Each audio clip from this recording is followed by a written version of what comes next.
Hey you, get on the stick. Yo, bring it.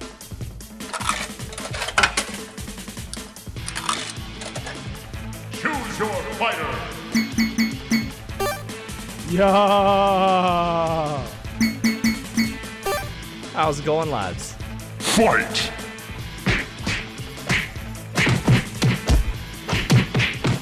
Bang, bang, bang. Flawless victory. SideQuest Arcade. Hey there, gamers! Welcome to SideQuest Arcade. I'm your host this week, Micro Manatee, joined by my good friend Brian, aka Happiness. Hey, everybody, how's it going? And that's it. There's two of us this week, hanging out. Super Bowl's on. Super Bowl and Matt. When Matt's not here, he's never like, I'm busy with this, or I'm out with a girlfriend, or I'm working. He just, nope. Then you're like, No. Okay, what day is good for you? Nope. And then you just, dude. okay, are you coming? No. Or just radio silence.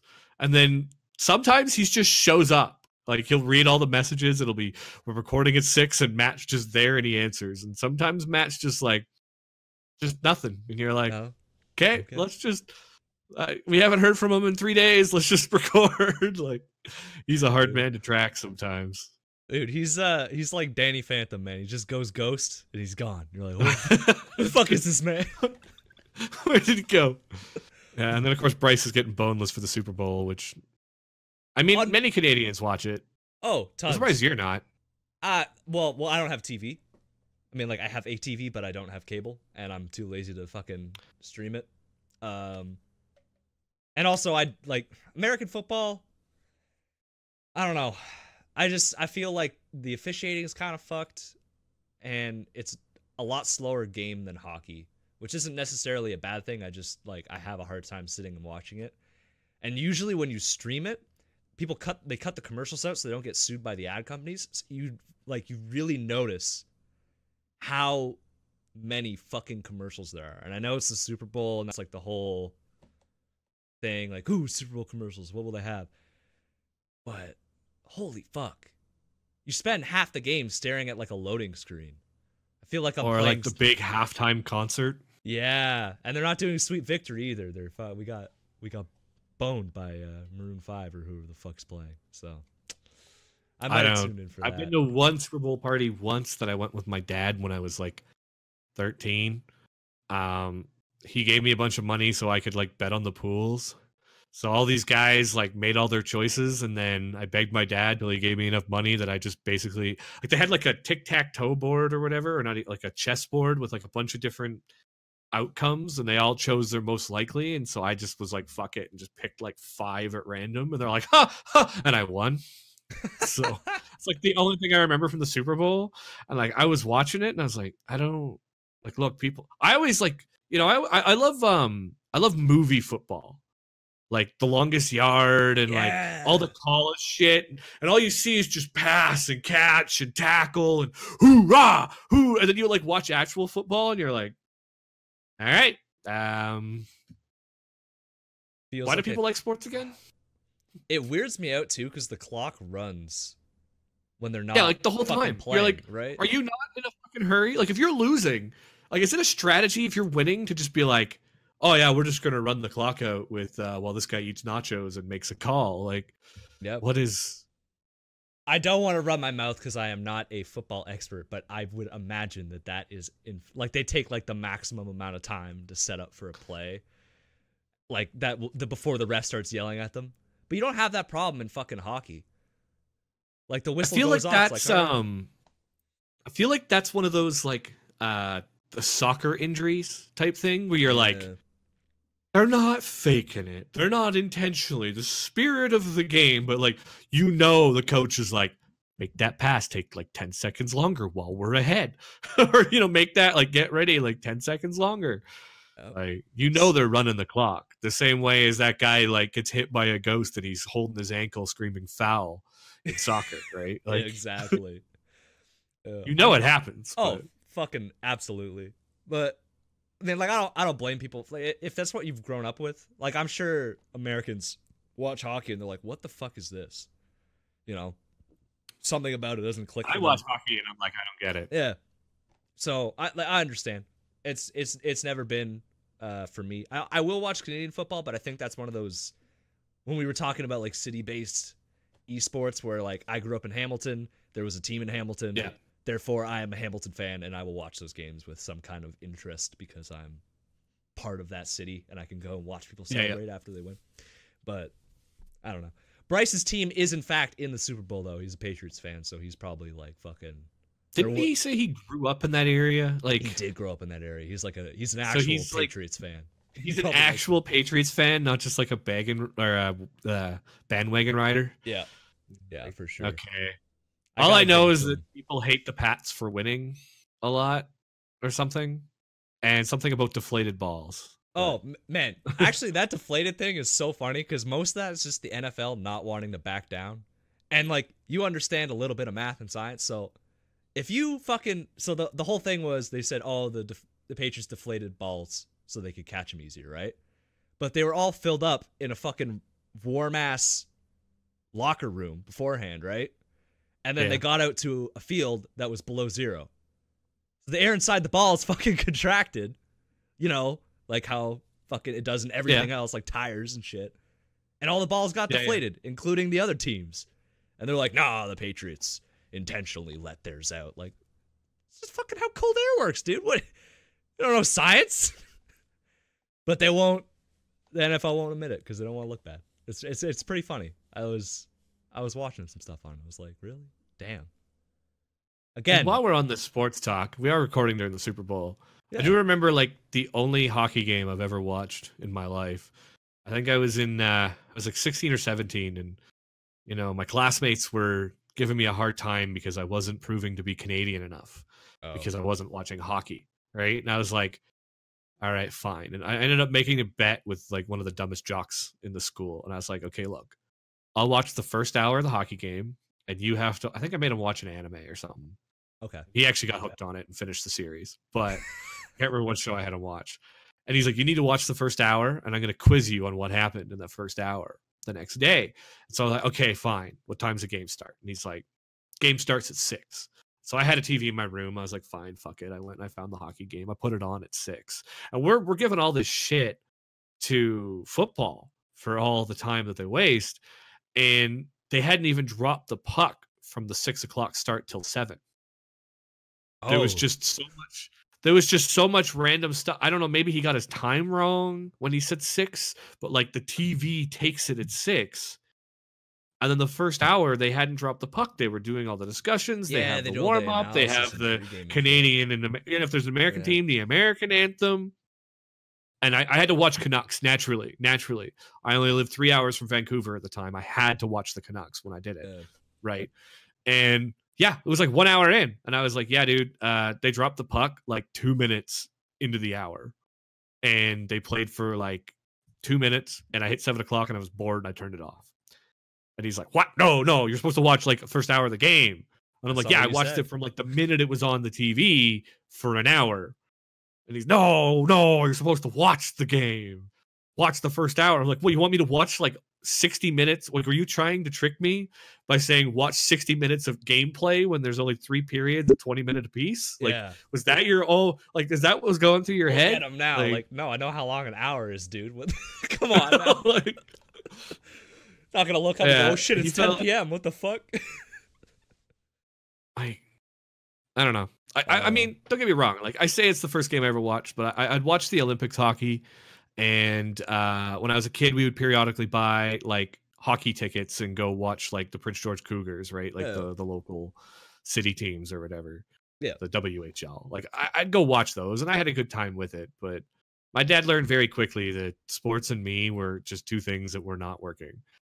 He put me in baseball, in hockey, he put me in soccer, he put me in.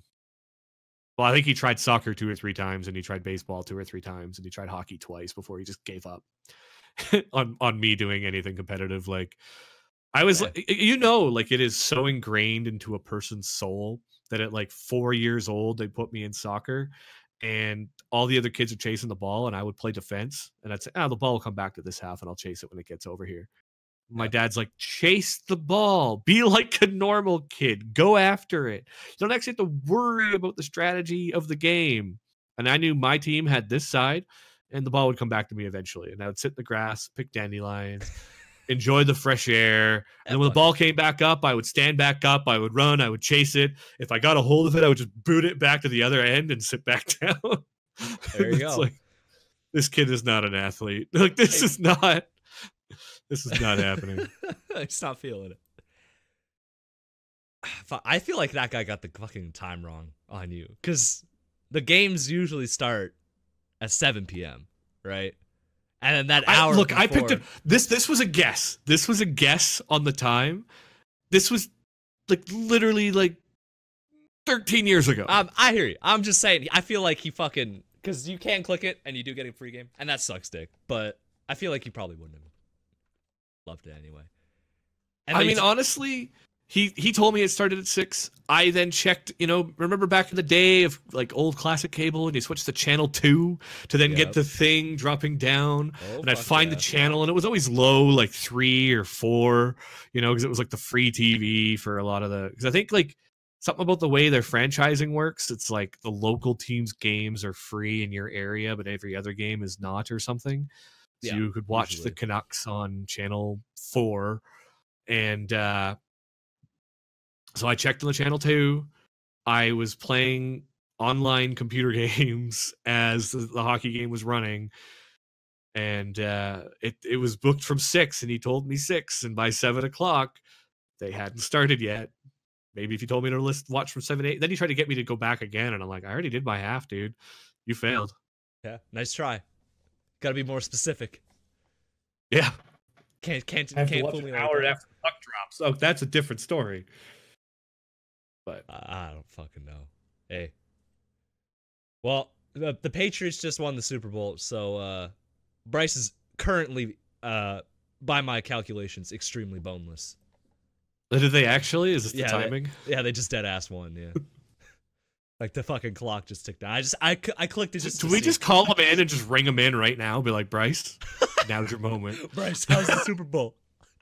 Woo! Man, we're just gonna hear screaming. There's no way he picks up. I don't think that works. We gotta. You know what? I'm gonna bait him. Be like, Bryce, I expect. Holy shit! If I could type, I expect many drunken Twitter videos after the Pats won. Just see if he takes the bait. You know what's really gonna throw him off is you're telling him that the Pats won. He used to be like, "What the fuck? How did Brian know? Where's he getting this info?"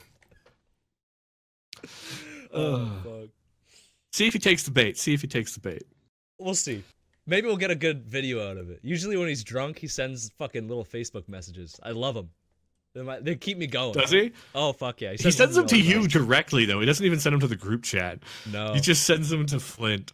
Which is dumb, because I'm the one fucking around in a video editor. Like, chipping away at a video. I'm like, oh, well, that's going in there. Absolutely. That's going in there, yeah. 100%. Think I'm a fool? This is free memes. I don't have to work for these. So, welcome to SideQuest Arcade Sports Podcast. Fuck it. Hell yeah. Talk about sports. Talk about whatever we want. That's kind of the point, That's the freedom. You know, Flint, I want to hear about how your week's been. You know what? My week's been pretty good. Mostly just been playing Smash Brothers. Before I get into that, I need it to be known. This is the only time I'm mentioning generic MOBA the whole episode, I promise. I'm 2-0 in 1v1s. Nevea, I beat her. That's it. I'm coming for the console wins. I'm flexing. I don't pick a god, pick a 1v1, pick a day, I'm gonna body you. I got the confidence in me. I got more confidence than Tom Brady does that he's gonna win another fucking Super Bowl. That's how confident I am. Okay? I was a little tepid with Divine Pride, but now I'm like, okay. Also, console's weird as fuck. I don't know how you guys do it. Controller's so fucking weird. I don't use beads. Beads and ages aren't a thing anymore. I'm just like, whatever. I don't. You gotta like. I switched my control scheme, but you had to like click L and then hit a face button. I'm like, what? I hit 2 buttons for ages now. This is I'm just not using it. I had it like instant cast, like on a button that was like Macro. easily hoverable by my pinky, so it was just like and done. No, But not anymore. Not anymore. Anyway, so that was Smite and Switch is whatever. But I've been playing a lot of Smash recently because Piranha Plant came out in between recordings, and I had been joking that like, oh, I'm gonna be a Piranha Plant playing when he comes out, you know. he's such a meme character. Yeah, it was just like, oh, this is so silly. No one asked for this character. Just came out and were like, oh fuck, that's hilarious. He's actually fun as fuck. He's an incredibly fun character. He's not the best. Bryce is sober? No, What? That's impossible. No, you're he's faking. Lying. He's lying. There's no way. No way. I don't believe it. Anyway, continue. Sorry. No. We're having side important- conversations while that we're was an recording. Important interruption because there's no way No. that this man's team just won the Super Bowl and he's stone cold sober. I refuse. If he is, I want him clowned. We're gonna clown him next time he comes on because there's no way. This man, I don't. Come on now, Bryce. Anyway, We need him to come back on here, resync the podcast, and get going with him. yeah, like get the fuck out here. Yeah, fuck. You got boneless for the game before the Super Bowl, like the fucking semifinals, the conference championships. Why is he getting boneless To be then? fair, if he's sober, I get a feeling it's not by his choice, and it probably makes him less happy that the Pats won. Yeah, because he's I want to get drunk. This fucking sucks. Probably stuck DDing for his wife or something. Oh my god, he just sent a picture of a bottle of water. Oh no, it's real. Fuck. Pour one out for the homie Bryce. I can't believe it. I'm so sad for him. I mean, hey, maybe he's cutting back, looking after his health. I appreciate it, but come on, man, it's the young Super Bowl. You gotta. This is not the time you would expect sober Bryce. No, this is not the time. Maybe Bryce was just hungover. Yeah, could have been. I don't know. He's hydrating because he was hungover from before, and he made the mistake of drinking before the Super Bowl. And he forgot that he's 31 going on 32. Yeah, suddenly those hangovers are like 2-3 day hangovers, and he's like, "Oh fuck, Like, what happened? I don't want to do this anymore." Could be. It was very possible.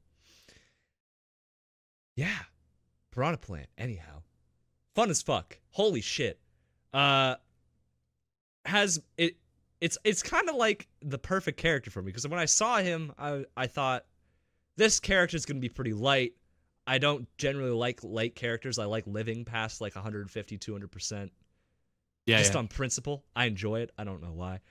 He's actually about as heavy as DDD, which is just shocking. Really? Yeah. So I'm Really? Yeah. That pot's fucking granite or some shit, dude. He's heavy as fuck. Holy shit! Fucking what the hell? Yeah, it's fucking wild. So like I'm living like 180, 200%, no problem. He's got some meaty moves that kill, and he's got a spiky ball just like DDD, except it's a little more BM because you're fucking blowing on it before you let it go. You're like, That thing comes out, at least the way fucking Kurt dude drops it, you drop it that way sometimes too. The way that fucking thing comes out is just like, how do I dodge this Like, Yeah. this fucker's just coming up this perfect angle, and you're like, I cannot get onto the ledge, and the spike ball's coming for me. and it does 1 billion Shit. damage. Like way It's way a kill more. move. Yeah. Like it's killed me at like 120%, just and I'm gone. It's like, Bro, what? I was playing a Meta Knight and I killed him at I think 85 with it. Like he flew into it and just like he was gone. I was like, where the fuck did this man go? Well, Meta Knight also weighs. Oh yeah, not as they're much as a balloon, but yeah. Well, like him and like Jigglypuff and Kirby are all light as fuck. So I expected it to kill early. I just was like, wow. Because you can get him to 85 in like 3 moves. Literally 2 if you use the poison spray, which does like 50% if they stand in it. So that thing does so much damage if you get trapped in it. Like it racks up so fast. And it's a smoke screen too. That's why I use it more for. Yeah. Is a screen so I can It does like insane damage. Oh my fucking god! And if you run right into it and like fight them in it or try to hold them in it with like a grab or something, they're just getting melted. It's brutal. And it breaks shield too, so it's not like it would drain shield so fast the way it ticks so fast. Oh fuck! It's insane. And people haven't quite figured out you can just leave. So some of the higher end, because I'm about 3 million GSP with him, which I know doesn't mean a whole. It's like ranked, right? It's like what that you can cheese your way to the top. Whatever the fuck that means, dude. I'll talk about it when I talk about mine, but yeah. When you guys talked about like, getting to 3 million GSP, like I thought that it was this like huge climb. Oh no! But then when you rotate characters, it's like okay, I played Lucina, I shot straight to 3 million GSP. Yep. I played Zelda, who's been my main right now. I shot to 3.5 million and then dropped it to 2.8. Then I played somebody else, dropped to 100,000 in like 3 games. And then all of a sudden now all my characters are starting at like 2.3, 2.4 million. Lose 3 games, 300,000, win 3 games, 2 million. And you're like, holy shit. Like it's just this up and down world, man. So then when you tank really low, you gain like 50,000 a piece. And it's like climbing back up. Like this is like I don't know how the divisions would be broken up, but this is like my complaints about old Smite like season reset when people were playing like 4 games and getting put in Diamond Elo or losing 4 games and then having the largest climb of their life. Yep. It literally is that because the system's trying to figure out where is this guy? Honestly, where is he? Right. So they'll bump you up to 3 million or 3.5, and then you'll get your ass kicked a couple times, and they're like, okay, so you're back down, maybe like 2.5. I think after about 50 or 60 games or matches, it kind of knows where you are. So like with my DDD, I think I played about 70 or 80, and win or loss, I get about maybe 100,000 if I'm lucky, and I'm sitting around that 3 million mark. So I know that's roughly where I am skill wise. Yeah. And now the system is like, okay, we'll bump him up a little bit. Okay, at 3.1, he's starting to lose. We'll bring this him back is down probably why we have like placement matches in like League of Legends and Smite, where it's just like, woo! Here you go. Yeah, okay, you're down here now. Climb up, have fun. Whereas Smash is like, we don't care. The other shitty thing with Smash is like, I'll be playing someone, and if you have a rematch, like so if they match with me, they have to play with my rules, right? Which is 3 stock. No items. I think Battlefield and Final Destination are turned on. And like the variants thereof. Which is cool. And then if you do a rematch, you play by their rule set. Generally. And theirs could be like fucking 2 minutes, 2 stocks, all items on. Or like Pokeballs and fucking hammers and shit. I'm like, what? What? And then they win and then they like immediately leave. So I'm like, okay, I see what they're cheesing the system, right? They're getting like quick. Because a W is a W. As far as the... Yeah, sometimes I get thrown off where it's like, I'm not even paying attention. I'm used to the 3 stock. Like, I think I have mine like 3 stock, 7 minutes. Like, I think it was the maximum amount of time you could set it to. And, you know, that kind of standard, like, Pro League rules. And it's like, I enjoy the 1v1 aspect of it. And then you get into the next match and it's like, again, like you said, 2 stock, bombs are in it. And without even you're like, wait a minute. And then they just grab a bomb and just heave it at you. And you're like, wait, what? What just happened? What the fuck? What? Or they'll try and time you out, you know? Like they'll fucking it was a King K rule or something.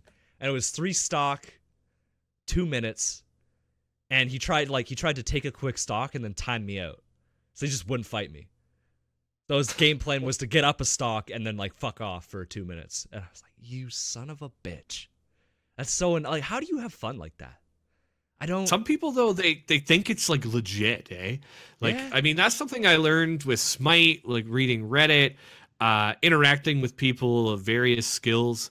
Like one of the things I've learned with gaming in general, people I know in real life, people I've played games with that I know are actually terrible at them, right? In every game they've played, they've been bronze, but they fucking talk a big game. And people come up with these strategies that are crazy and obscene. Like you'll see it sometimes with like low view YouTubers too. You want to know the secret to high GSP? 2 minutes, 2 stock, DDD, hide, get 1 stock ahead, GG. Right? Like that's their in their head. Yeah. It's brilliant. They're so proud of it. They walk out and you're like, this is no fun. But they're like, I fucking played that guy. He played his rules. I played mine. I won. And they totally justify that this is like a legitimate way to play. Right? In their mind, it was totally 50-50. You did your rules. They did theirs. Like, it's just, and like, fair is fair. That's the game. And you're like, I've met these people in real life. You're Like when you meet people that are just, I met a guy back before I met you, Flint, just before I started the podcast, maybe a year before. I knew Matt and Derek, and I was working in Red Deer, and I ended up finding out that like our 62-year-old crane operator used to be obsessed with World of Warcraft back in the days of Wrath of the Lich King, back when I was heavy into World of Warcraft. And the way he talked about it, he had so much pride. However, and he talked so much about the quality of his gear. But then when he talked about the quality of his gear, he talked about how when he learned about a new quest to get a new piece of gear, he went and did it right away. And his entire gear set was Quest Blues. And he played the game obsessively for years. And I was like, oh, I got into raiding. And I said there was a website that tracked gear at the time, and I was like the 7th highest geared Death Knight on the server, Alliance and Horde at the time. Right. And I had the highest record for DPS on our server, which was still like the 1,000th or 10,000th and like all of it. We had a pretty small server, but I had the record highest DPS for Death Knights in our server, according to this website back in the day. And this guy was just like totally talking about like, look, I respect the Raiders, but not for me. I can compete with them every day of the week. And then he talked about how good he was at dungeoning because he had all this gear from all his questing. And he was like, that was his world, man. He was good, and he talked so much quality and like so highly. Like when he reminisced on it, he was a god. He was so good at it. But he literally all he did was quests, and you realize that like when they talk about your average gamer, or when you look at League of Legends stats and you realize that 50% of players are bronze, you then remember that there's those guys. Yeah, and you're like, oh. And you're like, right. You know, I've met so many people that, or you'll meet them and they're like, oh, dude, I found the best strategy. Camping in this one corner with a sniper rifle, top tier. I get lots of kills. I'm really good. And you're like, you literally found the cheesiest, most toxic way to play like Call of Duty. And they're like, I discovered it. And you're like, yeah. Okay. Yeah. NoobTube one man army. It's so good. So you have to remember what some other gamers are like. Yeah, it throws me, man, because I'm like, why do you want that on? I know why they want it on, because they're like, this is legit. I'm so smart for doing this, and I'm like, yeah, you get your points. But do you feel good about it? Honest to God, do you feel good? At the end of the day, you put your probably head on the pillow, that's the thing. Like, that's the whole point of my story. He's like, that worked well. Like, okay. That worked really well. Okay, fine. That or they're 12 and they're like, but I've met tons of like legitimate adults that are just, they don't take it near as seriously as like guys like us. And then I've met guys like that and been like, oh, let's play around. They're like, let's 1v1. And they've got their strat down. And I'm like, oh, I don't really 1v1. And then you just like fucking dominate them. And they're like, back in the Smite days. And they're like, oh shit. You're pretty good at this. Like, I don't, and then they immediately default to, I don't take it as serious as you, though. Like they talked like they were the greatest player ever, and they take it super seriously. And then you bought, I got more of a life than you, though. You're like, I'm making out with my girlfriend right now while I'm playing you. It's really hard. Is that fucking like Xbox Live messaging or whatever? Yeah. Like, if I wasn't making out with 2 chicks at one time, this would be an easy game. Let more of them play. Oh. Fuckers. Who the fuck linked that? Who actually was it? Vio who linked that? Something thought like somebody that, was it a yeah. meme or was it like a legitimate message that one of our whammies got? I can't remember. I know there's Xbox Live messages like that, but if there was a whammy that sent it, I'd love to see it again.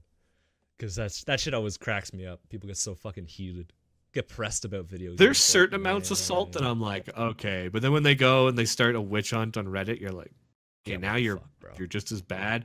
Or when like you see the toxicity, and then you see them respond with like a bigger toxicity. Yep. You're just like, oh man, learn to play. Well, how about you suck my dick? And then like leave. It's like, taught that guy, and you're like, okay, wait. You don't have the high ground like when you posted this. Yes, he started the message, but you were just as much of a dick, you know? Yep. But well, whatever, man. But I've really been enjoying it. I also cracked open some actual party games with the family. Been playing some Jeopardy. Been playing some so I got Jeopardy on the Nintendo Switch, and I have Super Mario Party. I got that for Christmas from my sister. So we're playing some of that. I've never really played Mario Party. Never really, like when it was out on the GameCube and even the Wii, I wasn't very interested in it as a kid. I was like, whatever, I'll just play Smash or I'll just play. I mean, by the time it was out on the Wii, I think I was on the Xbox and shit. So I was like, I'm not gonna fucking play Wii. I'm gonna play serious games like Call of Duty and Halo, you know? But yeah. It's at that phase. But never really interested me, so I never really understood. Everyone was always, oh, this game ruins friendships. It's not like you think you're taking it lightly, but it's gonna crush souls and shit like that. I'm like, okay, whatever. We loaded it up. I get it now. I understand. Because the first game we played, like literally the very first Mario Party game I've ever played with my sister, and I'm getting my ass kicked. Like, I could not get a fucking star to save my goddamn life. And it was a 15-turn run. I just couldn't get one. Like, the fucking thing would move, someone would warp. And I was actually mad. Like, I was salty as fuck. I was sitting on the couch, had a beer in one hand, Joy-Con in the other. I was like, I could fucking throw this thing. This is so fucking annoying. And I was just trying to, like, keep it in. I was like, fucking just chugging my beer. Like, this sucks dick. I understand. I get it. I understand why friendships could be ruined by this game, because you can be such an asshole to other players on purpose and like look them dead in the eye while you do it. Be like, yeah, I took your star. What are you gonna do about it? I took your coins. What are you gonna do about it? I got a Mario Party story. Hit me with it. But as with all my stories, I preface it. So a while ago, my sister joined the Discord. You know, she was kind of bored and lonely while she was pregnant. And I was like, why don't you join the Discord? I know she's not listening to the podcast anymore. So when I shit talk her here, we're free. We're free and clear. She shows up the Discord. Within 24 hours, she's telling everybody I'm the sorest loser you've ever seen. It's like there's a difference between rage and being a sore loser. You know, I can shake their hand and I can, yell a little bit in frustration. She's also the worst gloater you've ever seen. Yeah. And when she's losing, she's hard to even call. She wouldn't consider herself a sore loser because she doesn't like get angry like I will, get frustrated. She just gets up and quits. If she's not winning, she's not having any fun. It was hard to play Mario Party growing up with my sister because if I was winning, she would just put the controller down and walk away. Oh. And my mom would talk about it. Like one of her favorite stories was us playing Risk. And when I was like, I had one ship of hers left with one life left, and she had 3 of mine, and I knew the pathway. She just closed the lid, walked away, said I didn't win because she didn't finish the game. Oh, right. Like right. That was the kind of thing my sister would do. Right. She's not a sore loser. She just doesn't play if she's not winning. Right. Love you, Kel, but it's the truth. All right. The whole podcast knows I can rage. Nobody's really surprised about that, but you're the worst loser I've ever seen in my life. Just so, and anyway, cat's out of the bag here, Kelly. Last time we played Mario Party, was my wife said, I will never play a video game with your sister again. Oh, fuck. Oh, fuck. So the important part about that story is that my sister quits if she's not winning. She just loses interest. This game's boring. I'm too, she almost has an attitude of like, I'm above this game. I'm above this game. Why am I even wasting my time with a game like this? Yeah. But she's winning, and she's winning hard, like super fucking hard. I'm at like 2 stars. She's at like 7 stars and like 200 fucking coins. Jesus. My wife is at 3 stars. Okay. And I'm like, okay, we're on like the last turn, right? And my sister's been dominating us this whole game. Like this whole game. Mostly with the dice rolls. Like she just was, I was winning almost all the mini games as I usually do when I play Mario Party, but she was winning with just everything else, actually getting the stars landing in front of her, lucky rolls. Yeah. Stuff that's stealing stars, stealing coins. She's at 7 stars. She stole stars from me. She stole stars from Kimi. She stole coins from us. She won the 1 or 2 mini games where it's like everybody's coins are in and she won it and take it all, right? And like she's handily winning by a huge margin, right? This is our first time ever playing. At that time, it was the newest Mario Party for the Wii. It was like Mario Party 6 or 7, I think. And the last Mario Party me and my sister ever grew up playing was like 3 on the N64. And things have changed a little bit since then. So she's winning. I'm on the last turn. And in my head, I went, what is the only opportunity I have to win?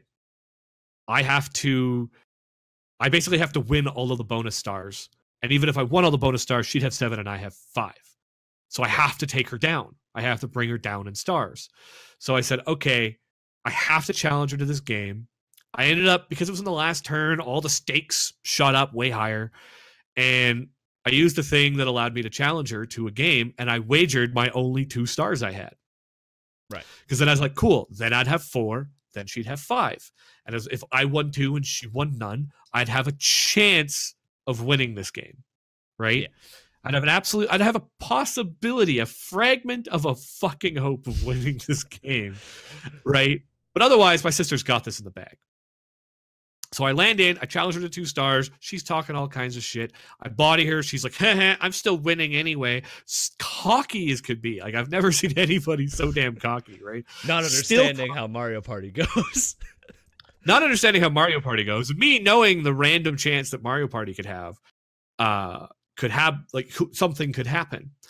And she's just like, man, and then all of a sudden we get to the bonus round. And all 3 bonus stars go to my wife. And my wife goes from 3 to 6. And my sister has 5.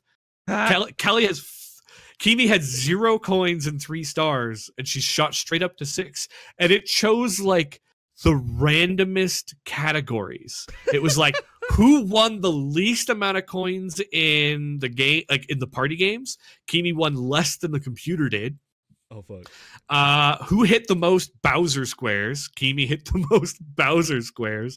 And there was like another one that was like also like who traveled the least. And it was Kimi. Kimi just like had the shittiest track throughout the whole way.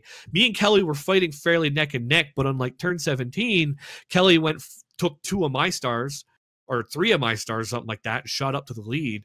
And then when I took 2 of hers, oh my God. All she did was bitch for the next hour and a half. All night. That's not fair, Brian. You're such a dick. Why'd you have to steal my stars? You're such an asshole. You just can't lose. You have to win. And she just complained for the next 90 minutes. You just got lucky, Kimi. I really won. And just like 90 minutes of just like could not accept this loss. But she couldn't walk away. Right? Because like otherwise she'd have been like, I'm bored of this. If she was the one with 2 stars like I was, she wouldn't have made a last-ditch effort play. She'd have just, button. Oh, my luck just sucks. Woe is me. And she's so checked out, you're like, this is not even fun, right? Yeah. She'll sort of kind of finish because she's learned that it's against the social contract to just put the controller and walk away. Because unlike other games like Monopoly where she could just drop everything in free parking, we're all kind of stuck waiting on her. But this one, she's winning. She's so into it. But because the victory got stolen from her at the last second, she couldn't walk away. She couldn't disconnect from this loss. And she just had to accept this, like, well, it's kind of a slap in the face defeat. Yeah. And, which, like, losing like that sucks, right? Like that, if she'd have won that minigame, she'd have won, right? Yeah. And when I got the 2 stars, I didn't just choose 2 stars. It did the rolly wheel, right? Oh, so Where it was the luck on top so of I it too. chose stars, so it was like I had like a 1 in 3 chance of getting 2 stars, right? I put all my eggs in like a bit of a luck basket to try to win the same way Kimi did. She couldn't accept it. She's just like, no. You know what? I was winning the whole game. That doesn't count. This game's stupid.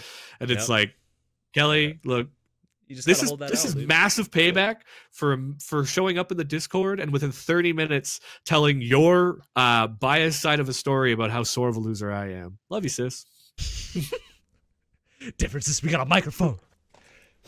Yeah. Well, now you're not here to defend WWE. yourself, but yeah. Hey, So man.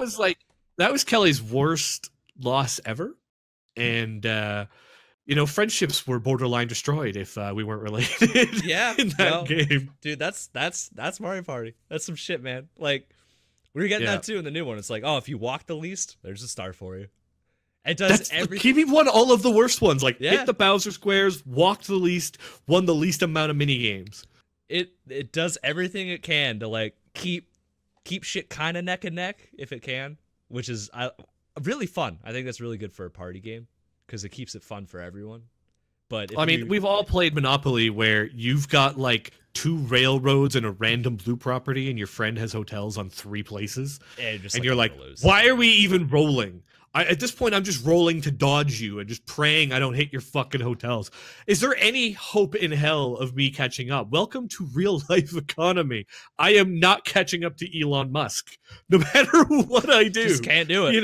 Look, that's Monopoly for you. But now I'm just, I feel like there needs to be a certain point where, like, when player A has X amount of income more than player B, you just surrender, like in Monopoly. You just gotta let it go. Yeah, gotta have the F6 button. Just hit the F6 button, shake hands. Maybe less friendships would be destroyed. But I feel like Monopoly just turns into this slow and painful, like, death by 1,000 cuts. After a while.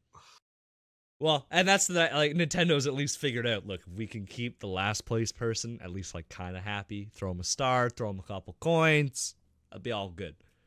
Keep him appeased. Because like Monopoly because the other game I was playing was Jeopardy with my parents and my little sister, and I definitely have the fastest like gaming reflex from all the fucking shooters and shit I played, and just like all the Smite. So everyone has to buzz in, and I'm just sitting there like instant get the question, and I'm winning like $40,000, and they have like 4,000 maybe, because they'll get it every once in a while. They're like, "You're fucking cheating. Your controller's faster than ours." Shit like that. Yeah. And they're not actually mad. They're just kind of joking around, but I can see like they're a little bit. They're like, I want to answer. There's a hint of truth in it. Hint of truth in it. So I'm like sitting there and I'm like, okay, I won't. Like, I know they probably know the answer to this one. I'll just like press it, but I'll press it half a second slower. Like I'm slowing myself down to try and Nintendo it up, trying to keep everyone kind of like sort of happy without them being like, oh, you're letting us win. This isn't fun. But Mario Party, I've always struggled with trivia games. Yeah, like you're just not good at them, or I don't look, dude. I paid attention to math and video games growing up. So any kind of trivia game, people are like, "Oh, let's play Trivial Pursuit." Oh yeah, I don't know fuck all about this stuff. Cool. And then like the other problem is, and I'm sure you can relate to a lot of this. I mean, even Cards Against Humanity has this. They're American-based products, and then like you get like cards with like a fairly well-known American politician, and you're like, I have no fucking idea who this is. Like this card is like dead weight, in my hand. And like you get a Trivial Pursuit question about Wisconsin, and you're like, what the fuck is this about? I don't know, dude. The fuck? Like I don't. Who was the 5th American Canadian dude? Like I don't even know who the 2nd Canadian Prime Minister was. I got like the first one, and that's it. Like, yeah. I just trivia games. I'm like definitions and I like games where I like board games where either like there's a very defined set of rules that you just follow and work within that set of rules, Or I like the ones where it just gives you wild and free creativity. Like, have you ever played Boulder Dash? Yeah, I played Boulder Dash.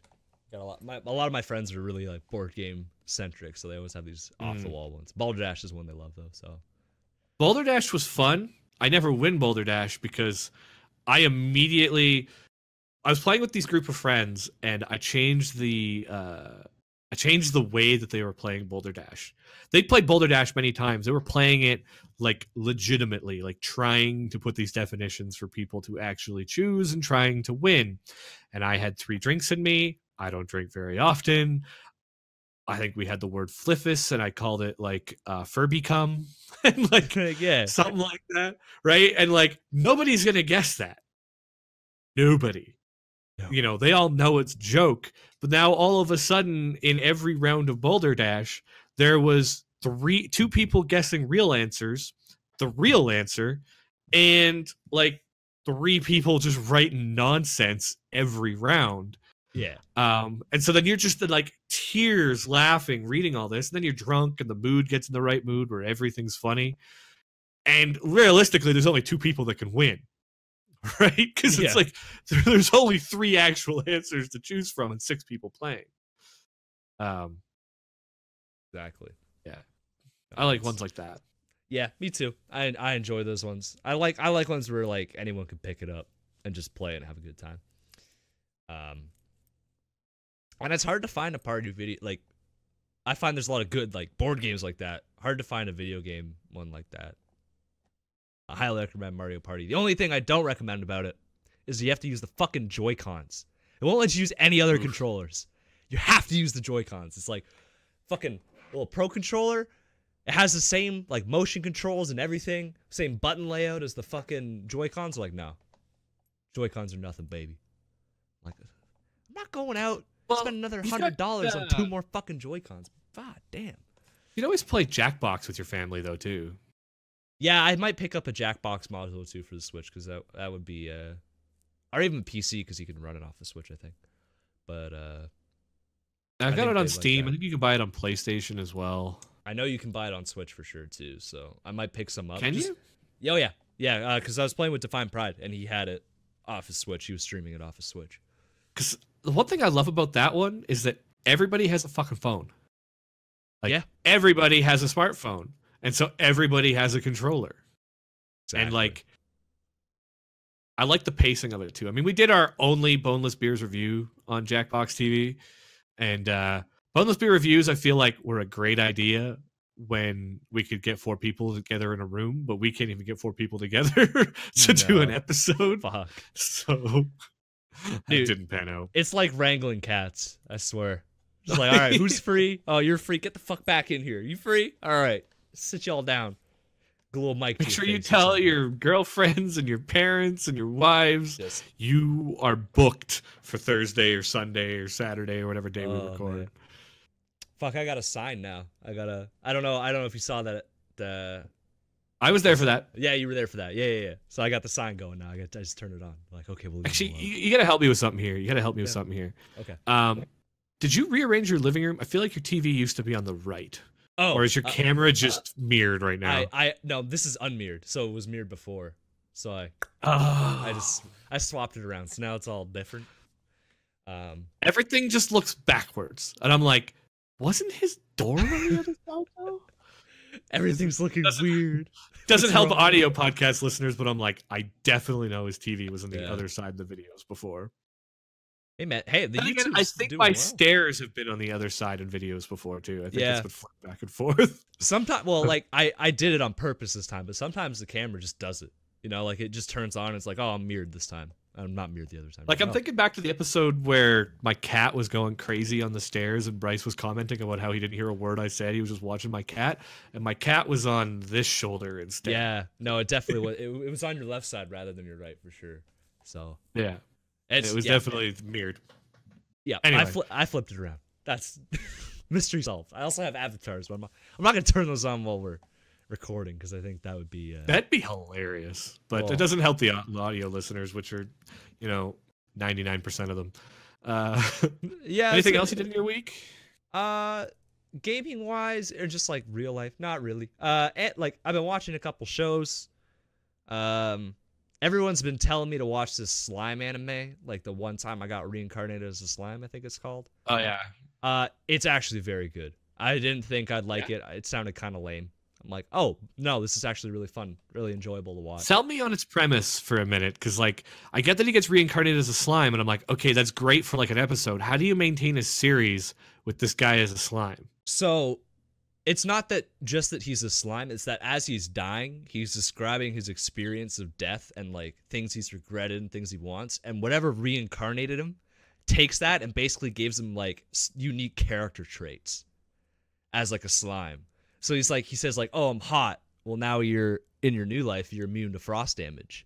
Oh, now you're immune to heat damage because you're cold or whatever, right? So one of the things he gets is called Predator. And as a slime, if he consumes anything, he gets the properties of that thing. So basically every monster he fights, he just eats it and he gets their powers, right? So you can kind of see how the power creep on that would go up. So basically, he ends up in like a cave with a dragon as this little fucking slime, and he's basically indestructible just by virtue of being a slime. And he consumes like a dragon because the dragon's trapped, and he's like, oh, if you eat me, like my essence will be in you, but I'll be free from whatever's holding me back. So he just immediately becomes strong as fuck. And it's similar idea to like Overlord, where he ends up in this world and now he's like, he's super fucking strong and everything's trying to fight him, and he's like, I fucking care. But it's Definitely not what I imagined. No, what I imagined was he was like this weak baby slime, and then it was just him cowering behind better, cooler side characters. Like that's what in my head. That's kind of what I had in my head too. Just what I had imagined, because for me slimes have always just been super weak. But no, he's like he's really strong as a slime, and it's like there's some kind of like weird stuff, but mostly it's very good. The fights are excellently animated, and the fact that he can just continuously get stronger is really interesting too. And like how he's just basically able, like the rules of the world are going on, he's like, nah, I don't really care about that. Like monsters in that world, if you name them, like you give them an actual name, because most of them just don't. They're like, I'm a goblin, I don't have a name. If he's like, well, your name's fucking Gobbo, now they become like this super hyper jacked goblin. Like they'll be like, they're like a little bitch, and now they're like, whoo, and it's like evolving in Pokemon. So he's just going around naming all these monsters, and they like worship him because he just made them even stronger than I feel like this is a show that'd be really fun in like a 12 episode series, and then just like this is not going to turn into a fairy tale. Like there's no way. No. So I think they're going 24 for the first season, and then I think they're going to do one more after that, I would imagine. I'm just looking at like how far the manga's gone without spoiling it for myself, obviously, and it looks like they only have like 2 or 3 more arcs to cover. So that's like another season. They won't be doing much. And then like it gets to a point where like he eats like a super demon lord or something. Well, he can't get much stronger realistically. So what are you going to write about, right? Like what's the story there? I'm not going to be interested past like a season. But see, that's where like there was a YouTube video I was watching, and I couldn't agree more. And it's something I even want to consider for like writing future campaigns, because I was talking to my wife about it, and I was like, I'm starting to suffer from campaign idea ADD, kind of like my character ADD. I'm like, I need to finish this Magitech story before I start thinking about other crazy ideas for other campaigns I could do. I really need to just learn to do like four level stories, or make a world where I can then just do like small arcs rather than these grand epics that I'll never finish. Anyway, we're gonna finish this one. All right, we're gonna finish it. We'll get there. But he was talking about I haven't even got to my week yet, but he was talking about how the most scary villains are actually the weak villains, because then they fight in ways besides just brute strength. You know, they play mind games, and they control armies, but like many henchmen, and they're chasing these goals, but they don't have the brute strength to take the person on head on, so they have to fight them in other ways. And then you have these battles that don't pertain to that. and he was listing a bunch of the best villains, and it's like, yeah, many of them that just like, here is, you know, Dragon Ball Z, it's great, but realistically, it's the Dragon Ball Z syndrome. Oh my God, Cell is so strong. What do? We just get stronger. He's terrifying because he's so strong. Okay. Right? It's like rinse and repeat for the next 20 villains, right? Like, this is great. You know, this is fine in the 80s and 90s, but you know, like things are evolving and we need more than that. Dragon Ball Super, I think, partly survives, you know, like, what is it? Jiren? You're like, oh my God, he's so strong. Goku needs to get his Ultra Instinct to beat him. And you're like, okay. I think part of that survives from nostalgia. It has to. Although it is cool. It is also cool. Like it survives on nostalgia and cool factor, to be fair. But, oh yeah. No, like watching Goku, like, I'm even stronger. You're like, I didn't know that you could do that, but I'm here for it. I'm sign me the fuck up, brother. But it's definitely little did they know when he gave Goku a tail in the start of Dragon Ball that Goku would transform 7 times. Yeah. And isn't Ultra Instinct just him with like a little white aura? Like he doesn't even have the crazy hair anymore. It's just like he just. They looks always like regular Ultra Goku. Instinct is just like, it's not even a form. It's like a technique, from what I remember, and then it's that he's so like, fighting is so part of his essence that he fights and blocks and punches without even thinking. He basically just turns his brain off and instinct just takes over, hence the name Ultra Instinct. And when he goes into it, it just shows this like white aura. I don't actually know if he would have anything. I think it's just being represented by this aura. And he fights so flawlessly that it like gives him extra power to something to do. Like, it's just Goku has gone like fighting to the point that he's so good at fighting that now it's just become this instinct. Gotcha. Okay. It's something to do with that. To be fair, I haven't watched it. I've gotten most of my Dragon Ball Super from clips, because you could only listen to Goku screaming "powering up" for so long in an episodes. You know. Yeah. I don't actually know if Super's that bad for that, but you know what I mean. Like, so I understand the basics of what happened in Super through a lot of like clips of the primary points and summaries and discussion videos, which I find sometimes more entertaining. But they're very condensed. Like, you can get a lot of info in a very short time. Yeah. Well, and you don't have to sit through fucking 4 episodes of like, you have the recap for 10 minutes and then you get like 4 minutes of actual action. And then it's like side characters reacting to the 4 minutes of action for the next 3 minutes, and then you have your credits. That's part of the reason I haven't started up, because I'm like halfway through Fairy Tail. I just can't bring myself to sit through that shit, man. I don't know what it is. That's why I love My Hero Academia. Yes. There is none of that shit. You get so much content in an episode. It's like, or that's why I love like 2-season shows. Like, they don't have 10 years worth of stuff to flashback to.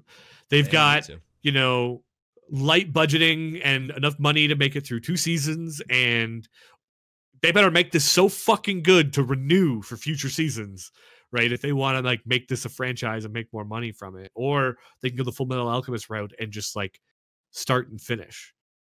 That's one thing I've found as I've gotten older, is like finding a story that actually finishes and concludes is satisfying in its own way. Like, a conclusion has almost become as important to me as the journey. Yep. In many long animes, it's just an endless journey.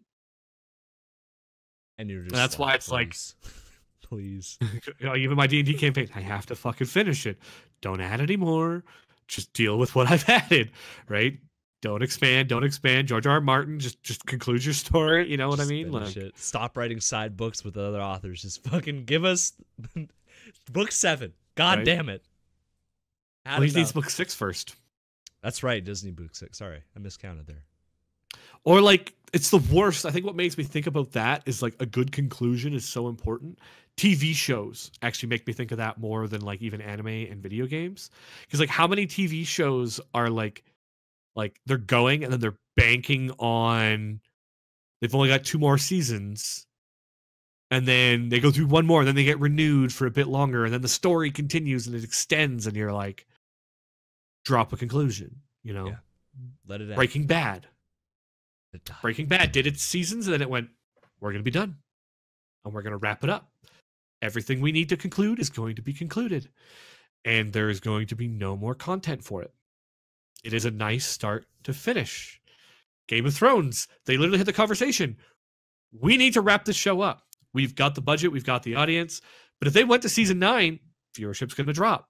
Viewership's going to dwindle. People are going to be like, all right, I'm kind of bored of this. Or the worst is when you get into a show, it ramps up and then it ends. And so it's like a conclusion has become almost important as the journey. You know, they try to do conclusions or, you know, like in seasons, like Arrow was bad for it, where it's like season 1 was good. Season 2, amazing. Oh shit, they didn't expect to get past 2 seasons, but the first 2 seasons were written so well together. All right, season 3, season 4, I stopped watching. Oh my god, dude. Season 4, Arrow was the hardest 24 episodes I think I ever sat through of television. Just the Felicity show. It was so bad. Oh. It was so bad. And then like the weird ass like city built under that was season 4, right? With like the city under a city and like it was Damien Dark. They're poisoning people or something and like this. It's like, oh man, what? When she deflected the nuke with the tablet, like she had like the Windows 8 Surface Pro and she like held it up to the nuke coming at her head and she was like, ha! And it deflected. I was like, this is the dumbest thing I've ever seen. I don't think I actually saw the conclusion to know what you're talking about. Oh. I think I literally got to 2 episodes from the season finale and went, I can't even finish this. It was big dumb. It was the dumbest shit. And they're still going. They're on like season 7. CW. My point exactly. They're bad for that, man. Right, but they're still getting views, so they just keep going. Now, at the same time, I say that I kind of love Supernatural for that reason, though. Yeah, well, Supernatural is going to bring up because they were supposed to end at season 6, right? Like that was it. They were supposed to be done, and then they got renewed, and they're like, okay, we're just going to ramp it up. we're going to Dragon Ball this motherfucker. One of the things I think I love about Supernatural is like after that finished, and then they just keep getting renewed for like 1 or 2 more seasons, and they keep having these bigger, and they just keep like escalating the threat, right? Like after they dealt with Lucifer, they deal with the Leviathans, and then they deal with like, what the fuck they deal with after that? I can't remember. That it was like God's sister, and like it just kept ramping up. I haven't watched the newest season yet, where they have like the Nephilim. I only watched like the first 3 episodes, and I haven't seen anything since then. But then when you're watching it, like they're tongue-in-cheek joking about the fact that they're still going, and I think that's kind of why I love it so much. They're like, this was supposed to end in season 6, but we're still going, and we're gonna joke about the fact that this is still going. But people, I also just can't get enough of those 2 on screen. So, it's like that's the thing. Like if you're enjoying the show, and it's just Sam and Dean fucking around, killing ghosts and goblins and gods and whatever, and you're like, okay, that's cool.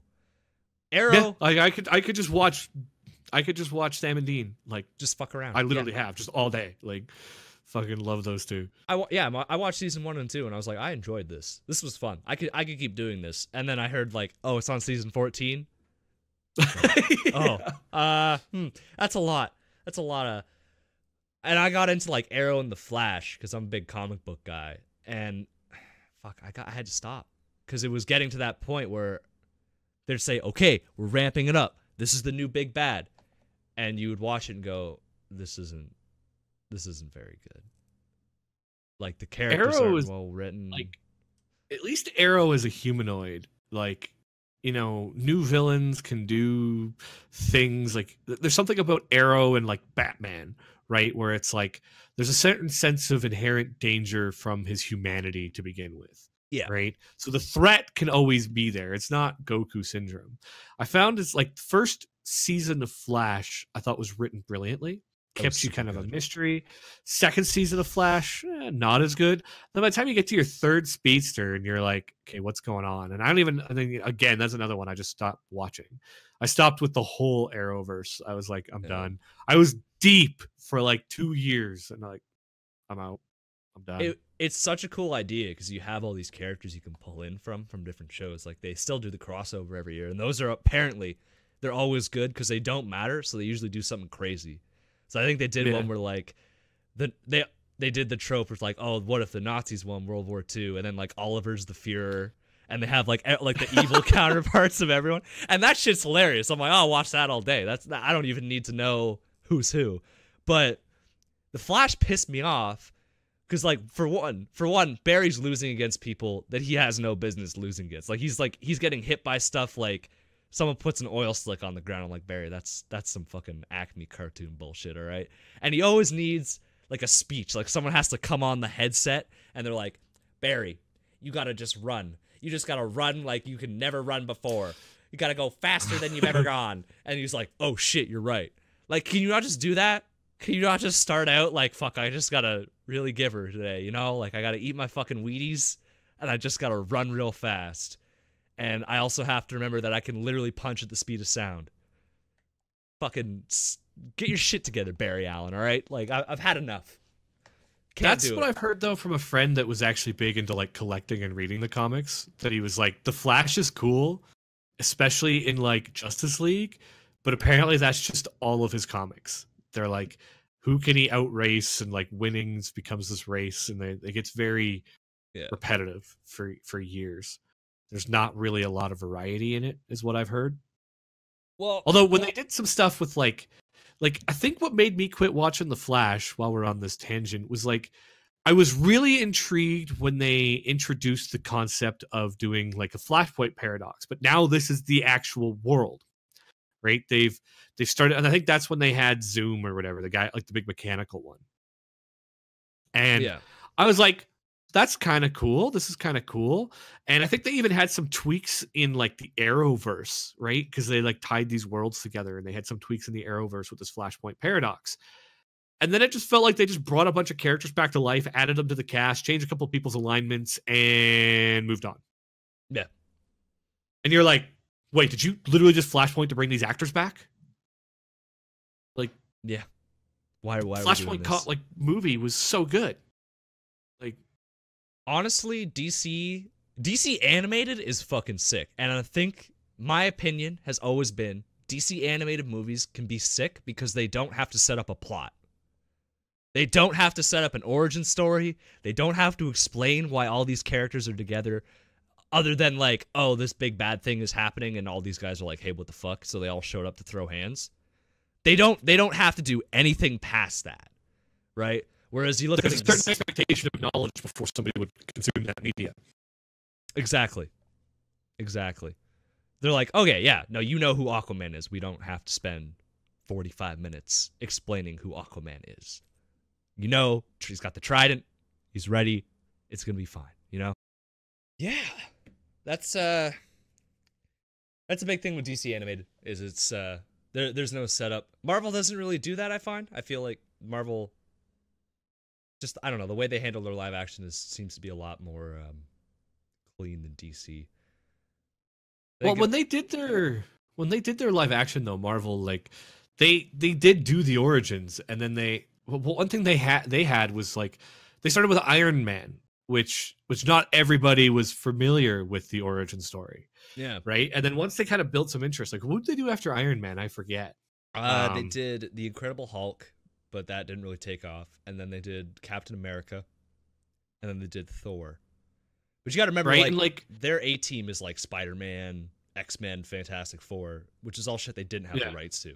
So they had to use their B and C fucking league. Like we're all sick of seeing Peter Parker's origins. There's just so many mainstream at this point. We all know Batman's origins. We don't need to be beaten over the head with it. We don't really know much about Thor. We didn't know much about Iron Man. So they were able to kind of build the world a bit. And if you notice, a lot of the cast that are in there, like Doctor Strange, not as well known. We're getting Captain Marvel. It's another origin. A lot of them are able to be origins, and they're classics in their own right to certain comic book fans, but to us laymen's, they're new. They're not known.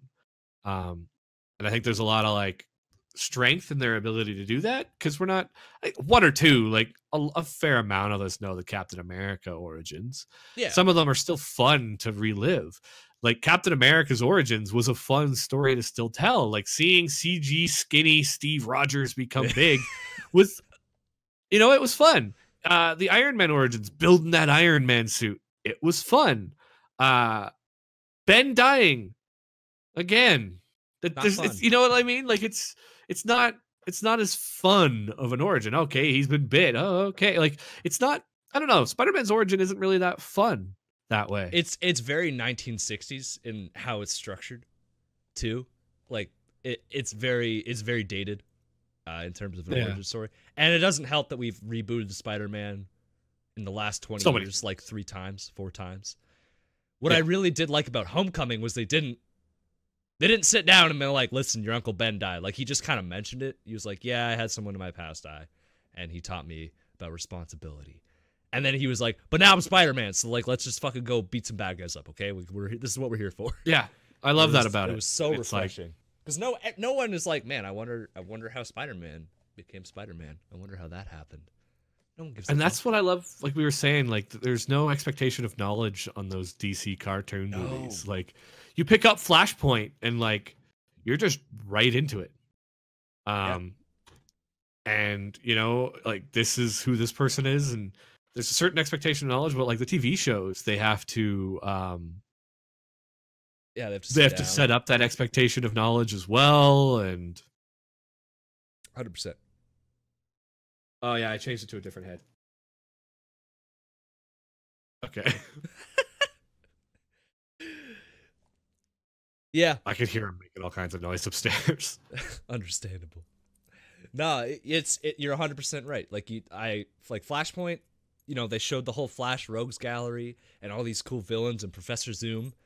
And if you knew nothing about Flash, like you're like, who are these characters? But you don't really care. I mean, you got Flashpoint Paradox. You got the Amazons fighting the fucking Atlantis, and like Batman's shooting people in the fucking head. You're like, whoa, hold on a second. Like you have to know a fair bit about DC to even wrap your head around the Flashpoint Paradox. Otherwise, like they don't have to spend any time explaining what was there before to then change it, right? They could just change it, and there's an expectation of knowledge that you know about it before. That's something that, like, I struggled with my D&D campaign. I had all these really cool ideas and how the enemy and how the events of things that are happening are breaking the rules of the world, except I haven't established the rules of the world to you guys, so I'm breaking them as I'm establishing them and then explaining it to you how this works after at the same time I'm explaining how I've broken it. Even though that was a struggle for me because I concepted that world like 4 years ago. And this is the first time I've ever been able to do a story in it. So to have the rules of the world laid out and then to break them to me was like really cool and interesting in storytelling. Except I missed that fundamental part of storytelling. You gotta build up. Which I think probably in the lens of the DC writers, this is probably super fun for them to do the animated stuff. Because they don't have to sit down and go, okay, we have to storyboard Batman's parents getting shot again and Clark Kent landing in the farm. Comes Superman, they're just like, no, this is like people are getting shot, Barry's running around, he's changed the time stream, whatever. Like, fucking go with it. Well, I mean, even when they made the time stream, they just showed like small scenes. Like they just showed the scene of Batman's parents getting shot. They just showed the alley, 2 rich people and a kid, and the gun points and shoots the kid. They show the meteor come, or like the spaceship come and land in the center of Metropolis. Yeah. It like shows the farm, then shows it just go past the farm and hit Metropolis. Right? It just shows those little things. Yeah, and that's you're all like, okay. Yeah, and as a fan that knows enough, you're like, oh shit, this is gonna be good. And it's really enjoyable for that. The live action stuff, man, I don't know. They just my biggest Actually, I gotta say though, I gotta give some props to Aquaman. I just watched it like 2 days ago with my wife. Yeah. She really wanted to see it. She was like, jokingly, she wants to go watch Jason Momoa with no shirt. And then I was pleasantly surprised at Queen Mara. So it kind of worked out for both of us. Good trade. But, or Princess Mara. And I thought that one did a pretty good job of kind of like melding between people already knowing the lore, but also being an origin story. Because one of the things, like, I'm not that deep into Aquaman, but I do remember like watching Justice League or anything that ever had Aquaman. He was already king. He already has the trident. He's already married to Queen Mara, and like every bit of media I'd ever seen in Aquaman, he was already done this. And I believe even in the comics, Aquaman's origin stories were told in flashback. Like by the time he was started, he already had, all of this he's pre-established. Atlantis already. Like there's none of this. he's already king of Atlantis already, and this movie is him becoming the king of Atlantis. But it also, at the same time, has had him being a superhero for a while. It's kind of a weird, like, different take on it, whereas he was always the king in the other ones. And we had a second moment, not quite as bad as the first one we had with my wife, where she doesn't have this pre-existing knowledge. So when she watches any superhero stuff, it's like all new to her right then and there. She doesn't have any other than Spider-Man. Even she's up to date with Spider-Man or Batman, right? Of course, With Batman's parents and Uncle Ben, right? Probably because of the movies too. And one of the first times in history that I remember this, we were watching The Flash, and it was when they first introduced Wally West. And the guy literally knocks on the door, and he's like, "Oh, hey, I'm your brother. I'm Wally West." And it's like, I know enough about it, and I'm like, "Oh, it's Wally West." And my wife's like, "Who? What? Who's that? What?" And so I looked her dead in the eye, and I was like, "You don't know who Wally West is?" And she's like, "No." I was like, "Okay, that's fine." I said, basically, Wally West showing up in a Flash show is the equivalent of somebody knocking on the door in a Batman show and saying, "My name's Dick Grayson." She went, "Who?" Oh, fuck. Never mind. Just wait. Wait 5 or 6 episodes. Right. You'll find out who Wally is. It'll be okay. And then I've told that story to people, and I've had people go, "Who?" I'm like, "You don't know who Dick Grayson is? Really? Like, you know who Robin is?" They're like, yes, Robin is Dick Grayson. And they're like, "Oh." I understand if you're like, "Oh, Jason Todd," and they're like, "Who?" Because like that's a little deeper in the Robin chain, so we're okay. But like Dick Grayson, he's like the first one. I know. And you're like Batman and Robin. Who do you think Robin is? What? Hello? Like, they've literally had movies. I mean, his name was Dick Grayson in even like the George Clooney Batman Nipples movie. Oh, fuck, that was such a bad movie, man. Oh. But like, it's Dick Grayson in that one, or it's Dick Grayson when he became Robin in the one before that. Like, but they call him Dick a couple times, and the Flying Graysons. But anyway, apparently a lot of people don't know Robin's name either. Yeah. But actually, that brings up an interesting point. Let's use this to segue, because we were talking about needing pre-existing knowledge to enjoy the media, and rather than just games this week was I was going to start with Smash Brothers, but I'm getting more into it than I thought I would. Bought a new controller. It made a huge difference. Joy-Cons suck. The other big one though for me has been Kingdom Hearts, and oh boy, I'm ready to talk about Kingdom Hearts. Got some thoughts about that. Well, I got some thoughts about this one. I am both extremely pleased and extremely disappointed, all in the same game, which leaves me conflicted because I'm having a blast playing it. But then when I sit down, I realize how shallow my experience has been, and it's not a replay game for me. Throughout playing it, I am now committed to finishing the story, and my original commitments of being like, I'm going to platinum this game because I'm such a huge Kingdom Hearts fan, and I equivalently platinumed most of the other ones in my past, and this is the first one that I'm not going to do all of the side content and get all the ultimate weapons and beat all these secret bosses. I'm not going to do any of it. I'm just going to beat the story. And probably if there's any secret endings or bonus things to see, I'll probably just YouTube it. But the experience I had playing it so far has been a ton of fun, which is the weird part about it. Like, it's, how can it be so bad, but it's so fun? Which, yeah. It's like they nailed one part of the game perfectly. Well, semi-perfectly. There's one gripe with the combat. 2 gripes I have with the combat. But other than that, it's a fucking blast. And then I got mostly gripes with all of the writing, which kind of killed some of the... So, I guess where do I start with it? I'm gonna try to break this into 2 parts. I'm going to try to break this into non-spoiler kind of thoughts, like try not to drop too many story hints, or I might talk a little bit about, like, this is a spot for me that I never understood with spoilers. Is I don't consider it a spoiler if somebody says something is not in it. Yeah. And I'm like, unless it's like the book doesn't not have Snape killing Dumbledore, then you're like, okay, that's a spoiler. That's a spoiler. But so that, in my mind, like, if I talk about like what wasn't in it or what I didn't get from it, I don't really think that's super spoilery.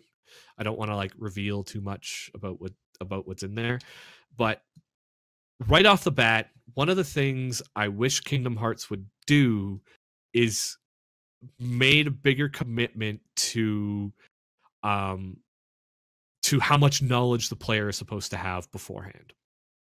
So one of the things I was talking about it before with Kingdom Hearts, where it's like, look, if you don't play the peripheral games, the story has evolved dramatically.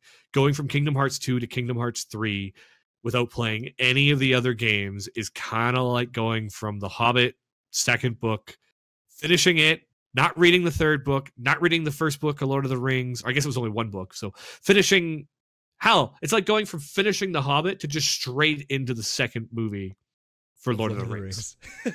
Like that's like straight into the book 2. You're like, wait a minute, who's Frodo? What's this? Wait, what happened with this ring? Right? Fucking like Aragorn, who's that? Who the fuck are these people? Yeah. The Dark Lord? What's going on? Right? Like that's kind of what going from Kingdom Hearts 2 to Kingdom Hearts 3 is like. If you haven't played all the other side games. Now, everybody calls them side games. You know, some people have the opinions that they shouldn't be part of the main story. I was even of the opinion in the beginning, I was like, well, this won't have major story impacts. But I can tell you right now, there's tons of references to Chain of Memories and Naminé, at least about talking about her. There's references to, I can't remember the name, but the Sora replica in 358 by 2 days. There's references to her. There's references to Recoded and where Sora re-meets Naminé. And these are just talking about things that have already happened. So they're not even spoilers. They reference these moments in the past, right? They reference a ton, like Sora or Terra, Ventus, and Aqua, for anybody that's played Birth by Sleep, play a major role in the story, at least the greater story. And so like they showed up in like the 4th game after Kingdom Hearts 2 or the 3rd game after Kingdom Hearts 2. Right, is when they showed up, like way later. Like I think it was like 358 by 2 days, and like the secret ending to Kingdom Hearts 2 was actually like one of the final battle scenes from Birth by Sleep. Which makes you just go, what the hell is going on? And now it makes sense what was going on. And then the game picks up. Opening scene, again, I don't consider really the first hour super spoilery. First scene picks up right where Dream Drop Distance left off. Like Sora did not finish his Mark of Mastery. You know, they talk about finishing the dreams and Sora doesn't have his power of waking. Okay. Got it. They now in the first 10 minutes have put you in the first scene that if you have not played any of the bonus games, as they're having conversations about trying to find Aqua and Terra. The first fucking cutscene that doesn't involve Sora involves Mickey and Riku searching for Aqua, like 5 minutes into the game, right? You now have to know who all these people are. All of them. For this to make any sense. And these are games that were not the numbered games. Realistically, Birth by Sleep was so massive for the story. It added so much, like all new characters. It should have been Kingdom Hearts 3, or like I don't even know how you code it, like how you would name it, because it's entirely different characters. It's not even Sora's storyline. Dream Drop Distance, minus the fact that you revisit all of the old Disney worlds. That was a problem with some of the peripherals. Is like you visited the same Disney worlds as Kingdom Hearts 2 in 4 games because that's all they had the copyrights to. Yep. That is my one complaint with them. Hashtag Fantasia. Favorite level. Oh God. Yeah. Right. Like you're now expected to know all this. Okay. They've now set the bar in the first 5 minutes that if you don't know this shit, you're shit out of luck. Right. We have expected you to follow this along through 7 games. Right. Like Birth by Sleep introduced Xehanort. Dream Drop Distance introduced the new Organization 13 with like the time traveling copies of Xehanort and shit. Like this is central to the plot. Absolutely central to the plot. Cool. You've now established that you have to know this. Kingdom Hearts 3 is not for the newcomer. It's for the longtime fan. Except all 6 worlds then spend a whole bunch of time where every story element that is shown, and this might be a bit spoilery, so maybe skip ahead 30 seconds if you need, is now rehashing what's happened in the past games to try to maybe potentially sort of explain 5% of what somebody who's picking up Kingdom Hearts 3 as their first Kingdom Hearts should know. And so then I'm like, there is no, in my opinion, there is nothing of any value to the story at all. Maybe 5 minutes in the first 20 hours of the game. 20 to 25 hours. Until you've beaten all 6 of the Disney worlds, there is no story progression at all. They've shown you that certain characters are still alive and certain characters are still around. And there's entire worlds where it's like, they're the reason that anybody's even there is so superficial and so doesn't even make any sense why they're even there. There's no reason for the Sora to be there. There's no reason for the organization to be there. There's no reason for Heartless to be there. And then organization leaves because there was really no reason for them to be there. And Sora leaves because there was really no reason for him to be there. And we just finished the whole world. And then we get a bunch of cutscenes where 2 of them advance sort of Mickey and Sora, or Mickey and Riku's plot, and 2 cutscenes that rehash old information as they're expositioning what's happened in past games. Even though we all know it and every character in the story knows it already. This is not new information for anybody that should technically be involved in this right now, other than somebody who's picking up Kingdom Hearts for their first fucking time into Kingdom Hearts 3. And I'm like, so I'm going through these worlds and I'm like, why? Why am I here? I was saying to you, Flint, Kingdom Hearts 1, you had a purpose to going to all of these worlds. You know, in the beginning, you were searching for Kairi. That's kind of like the starting point. Your friend is gone. You've now got a reason to go explore. You go to the first world you could find. You're just desperate to find your childhood friend. You then discover that this thing you happen to find is Destiny Islands went to hell. This Keyblade is like super important and can like, I can't remember the details. It's been so long. Like they lock the world, or they do something anyway that like sort of locks the Heartless out and can save the world. Like these little worlds. Yeah. And it's like, okay, you have a purpose. And then you find this greater purpose as you're doing this. You're going searching for Kairi. You're going kind of chasing breadcrumbs, but you're also saving these worlds at the same time. And the bad guys are stealing the Princesses of Heart. And you're like, oh, okay, yeah, okay, they're stealing the Princesses of Heart. Like, there's stuff to kind of keep you going. One of the other things I really liked about Kingdom Hearts 1 and 2 was when they went to a Disney world, they would go through the movie of the Disney movie. Like the general beats, the general storyline. You were kind of there and involved. And in many ways, the bad guys were actually playing like a manipulative puppeteer to most of the bad things, most of the fucking dinosaur. Fucking Flint just changed his camera. Continue. All right, I'll do my best to continue. Don't mind me. Raptor. God damn it, Flint. Killed my whole train of thought.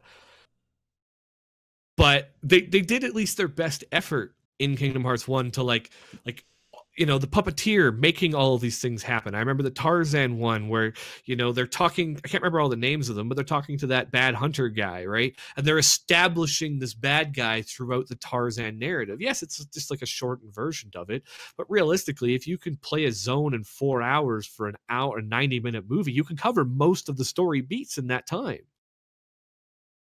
Yeah. You know, like you can cover all of the primary story beats of a movie, you know, if you have twice as much time.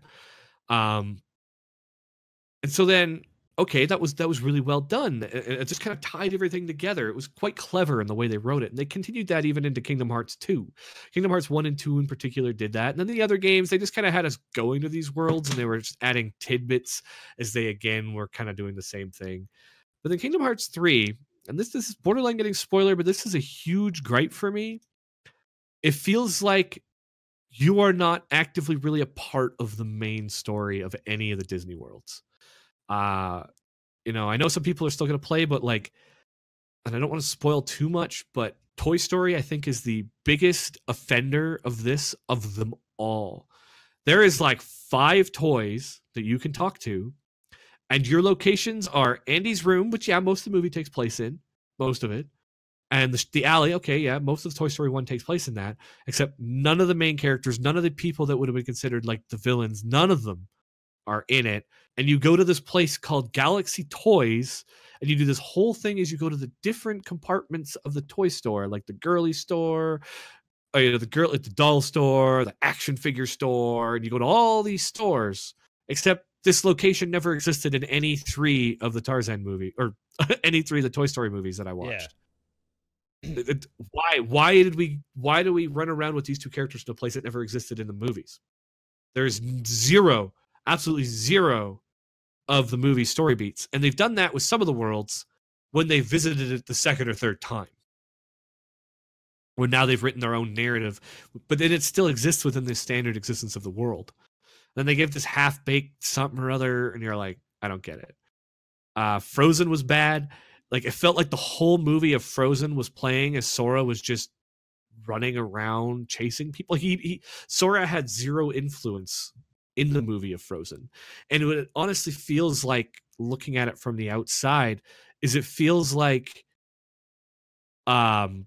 Disney gave such a tight leash and such a limited capacity for Square Enix to even work with.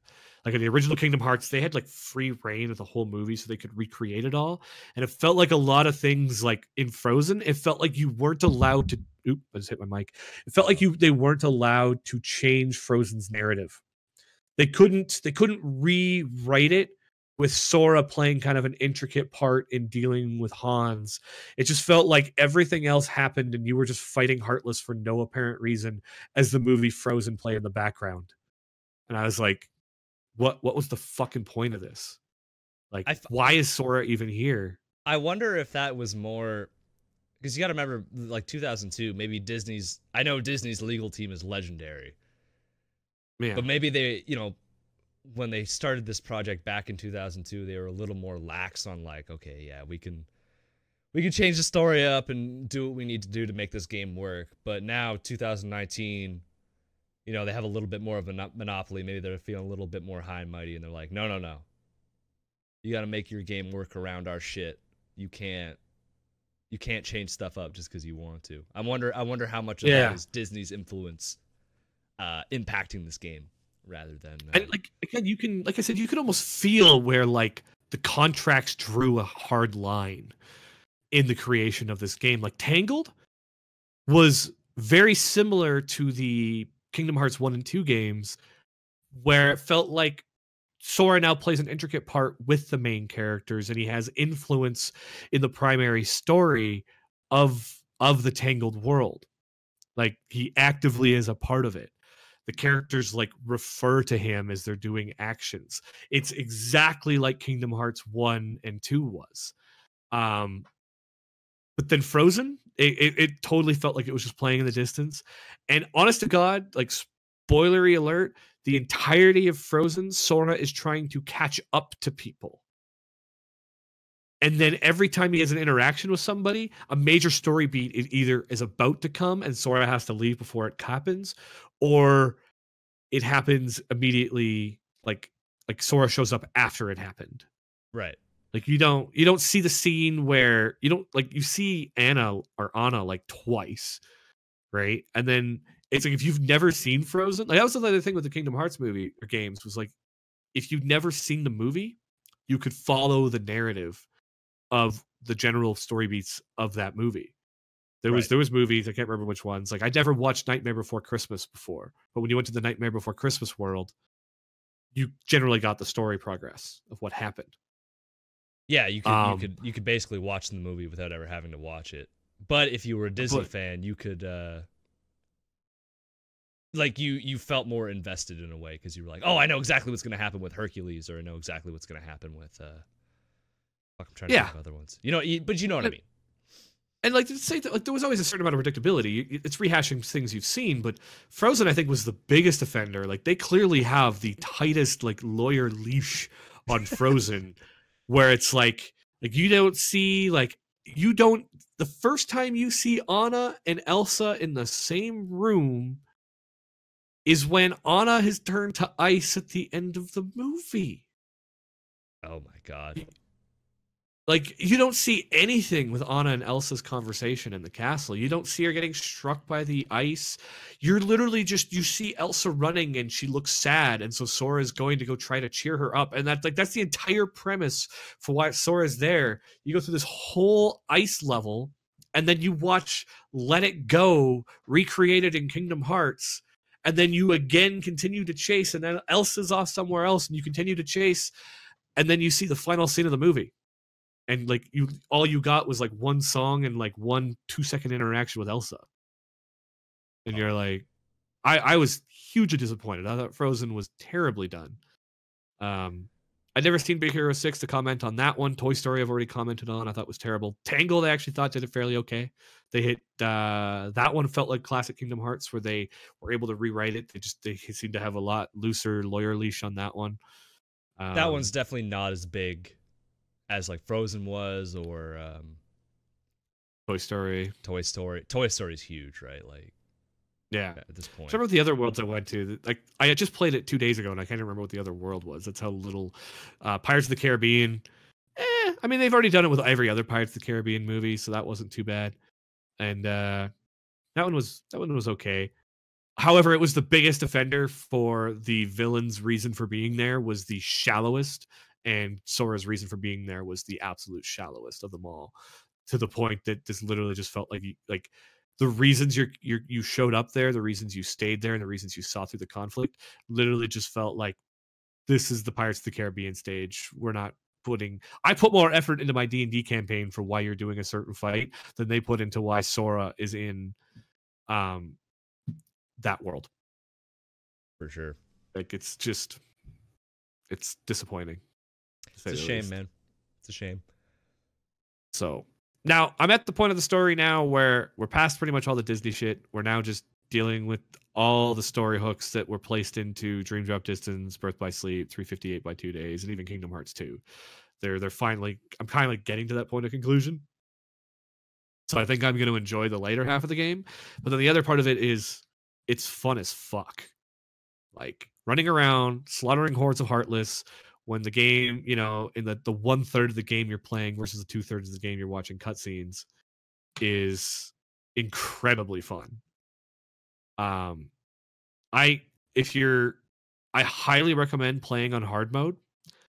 I'm normally not a hard mode guy. I'm normally an easy mode guy. The game is so unbelievably easy that I was like, fuck it. I do what I do every time. I'm going to try hard mode. First time I die, I'm like, yeah, fuck it. And I switch back. I'll like start again and go back to like normally easy. Right? I'm like, fuck this. It took me 22 hours to die once. And it was because I made a stupid mistake. And then there was one boss I died on twice. It was also like 2 a.m. and I was dead tired. And I'm playing on hard mode. And it's ridiculously easy. Everything that they did that made combat fun with like all their form changes and all these like super power-ups also make combat unbelievably easy, as they just have these huge, massive like limit break level attacks just over and over and over, and it's crazy fun, but it sucks all challenge out of the game. Yeah. At least they're going nuts. At least they're going nuts with that. Like maybe that was the trade-off. They're sitting there like, look, we can't fuck with Frozen. Elsa's got us by the balls, all right? We'll just crank the combat up to 11. And it'll be dumb, but it'll be fun. And like, I honestly think this was Disney 100%. Like, I don't even think it was that Square Enix just fucked up their writing. As much as I want to blame the writing, I actually think this is just Disney with a fucking vice grip on Square Enix's balls when it comes to these copyrights that they're using. The other second gripe is that there is 0 Final Fantasy characters that have showed up.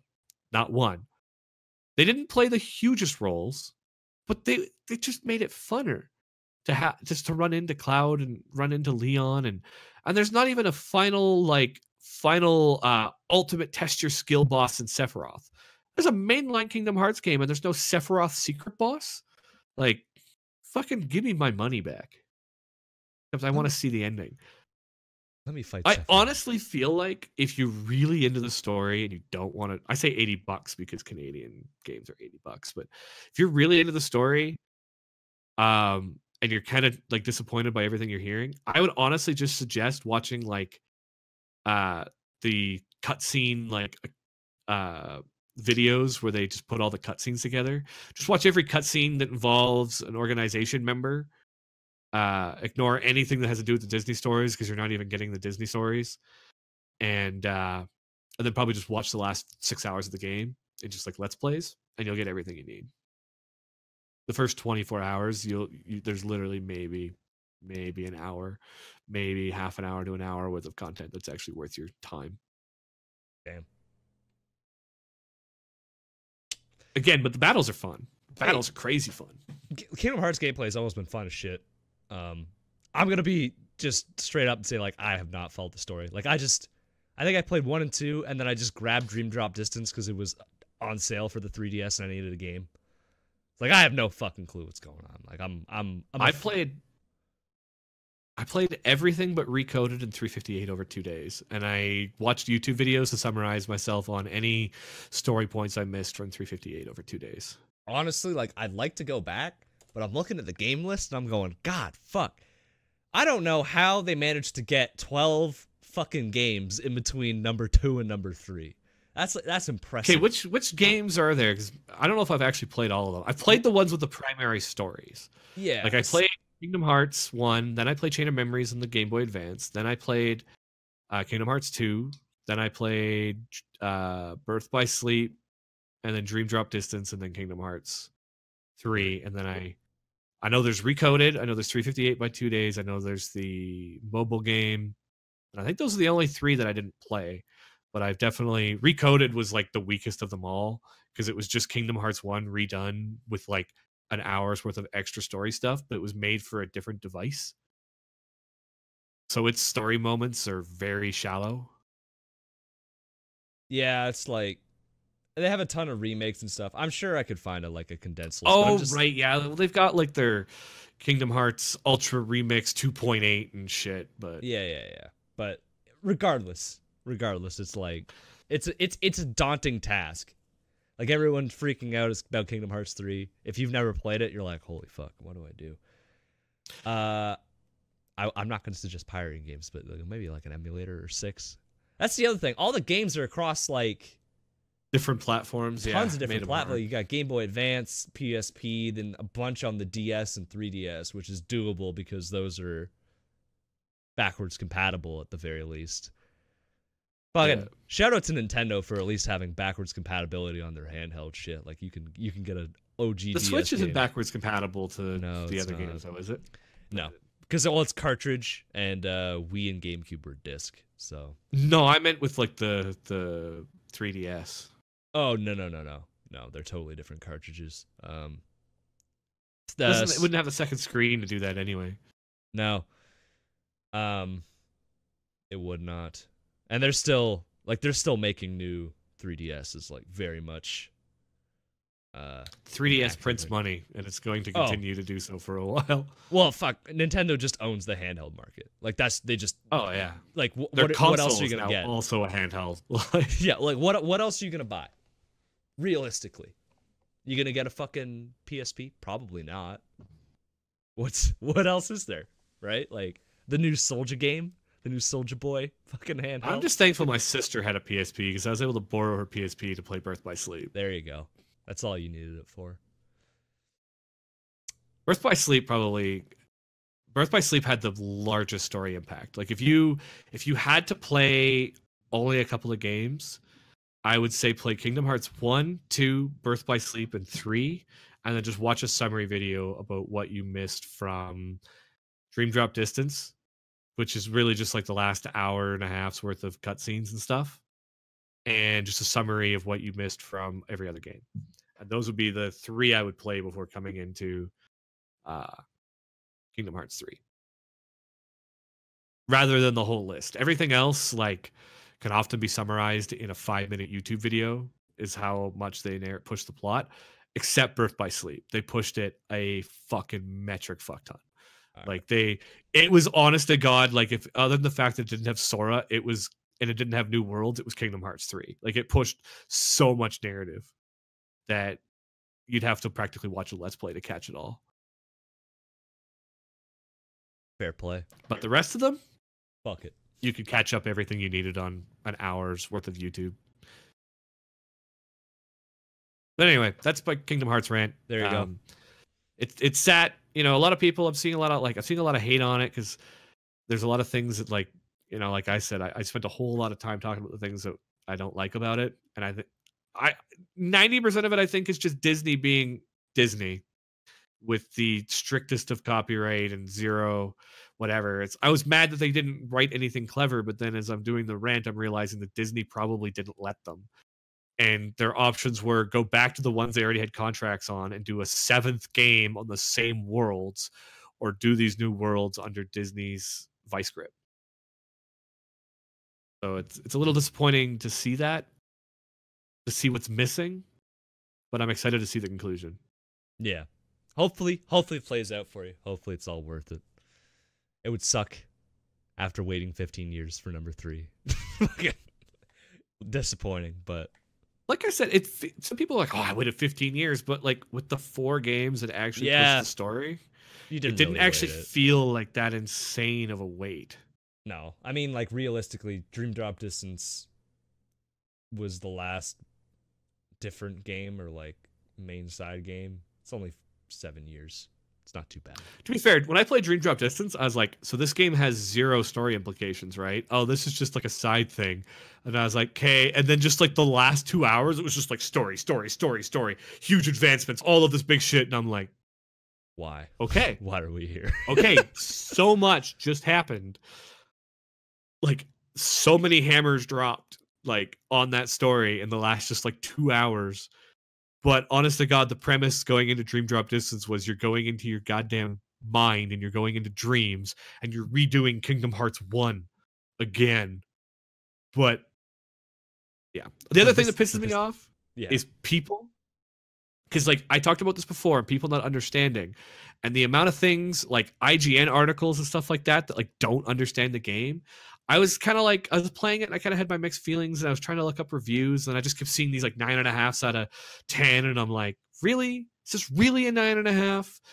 And then I see some actual legitimate reviews from people that like, I'm a big Kingdom Hearts fan and in this game, flow motion was introduced in Kingdom Hearts 3. No, motherfucker. If you were a big fan, you'd know that flow motion was introduced in Dream Drop Distance like 3 years ago. Yeah, exactly. They don't even take any time explaining flow motion in Kingdom Hearts 3 because it was part of Dream Drop Distance and now it just exists. And people are just naming these new mechanics and they introduced the Keyblade Graveyard. No, they didn't. They introduced the enemy Xehanort. No, they didn't. In Kingdom Hearts 3. And you're like, oh God. Fucking do your research if you literally work at a company that writes an article about it. It's got a reputation for its weird ass long story across so many games.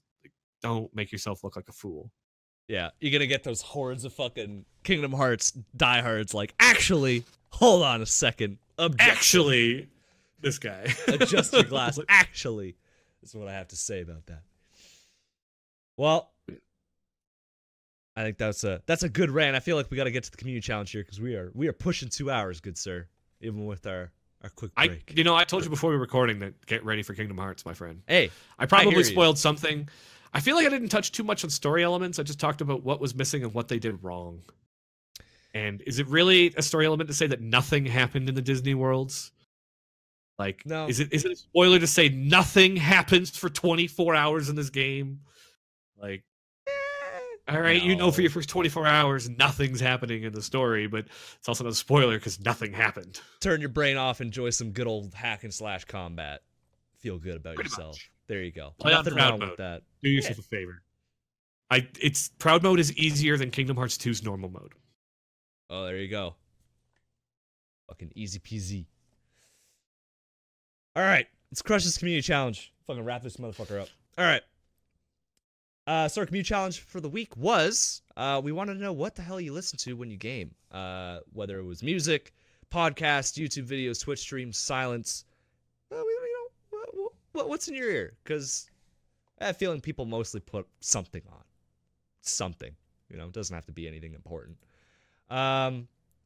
Mystic Manatee starting us off. Sister weighing in on this one. A little more active on Discord. Says, you already know what I'd be listening to, Flint, because you use it too. My K-pop playlist is lit, and you know it. Also, if you can't understand the words and you can't be distracted, it's just science. And she just linked her K-pop Spotify playlist if you want to know what I'm listening to when I'm playing Smite and I don't want to pay attention to my teammates' pings. There you fucking go. It's some K-pop. The pings might just be part of the music. Fucking probably. It's like police sirens in fucking songs. I hate that shit so much. I don't think anyone likes that when they're driving and the fucking sirens go, oh, what the fuck? Looking behind me. No, I wasn't speeding. Leave me alone. So yeah, good playlist. I do recommend it. I agree with the can't understand the words, so can't be distracted. It's why I used to study listening to Lindsey Sterling back in university. Yep. I was just like, I need music. I'm going crazy, and I would just put like the 2 Lindsey Sterling albums on repeat. Yep. I think I put a little bit of Apocalyptica in there. Dude, it's like those lo-fi K-pop, or not K-pop, like lo-fi hip-hop beats to relax, study to on YouTube now. They're so popular because there's no lyrics. So you just like have this beat on in the background, and you can just zone out. You need that, because if you know the lyrics, you'll start focusing on that, singing along. It'll fuck you up, 100%, 100%. Willow coming in says, I mostly listen to Famous Freak Vape and Fro Double G Rage. So when he's playing with the PS4 boys, they're hearing a little bit of a vape and screaming, which I don't know if that's good ambiance to have when you're gaming. I mean, it's standard, right? If you're playing a team-based game. ProLG says Willow's got it backwards. He's the one that's smoking and Freak is raging, but he says he doesn't listen to anything while gaming because his mic is too sensitive and everyone will complain. Gotta get yourself some good noise-canceling earphones or something, you know? He's playing on the TV, so he's probably... Oh, yeah, he doesn't really have that option. I don't know. Right, it's different. Like, us PC users, we can be like, look, I'm just going to put this on, adjust the volume nicely. Yeah. But, like, whatever they're doing on a TV... I mean, you can. Like, I've gotten so used to using headphones, because my computer and my gaming systems were always in the same room as my wife, and she doesn't want to fucking listen to it. So to this day, I still plug my headphones into my controller when playing PlayStation. Even when she's not home and I'm down in my own basement, I'm often just like, fuck it. I'm just comfy with it. The quality of sound is better because I don't have a sound bar, because I never bought one because she didn't want to listen to it. Yep. But it's a different world for a console to figure that shit out, because he'd probably have a CD player playing it, or fucking old school CD player, like an iPod. And you got to route it through and shit like that.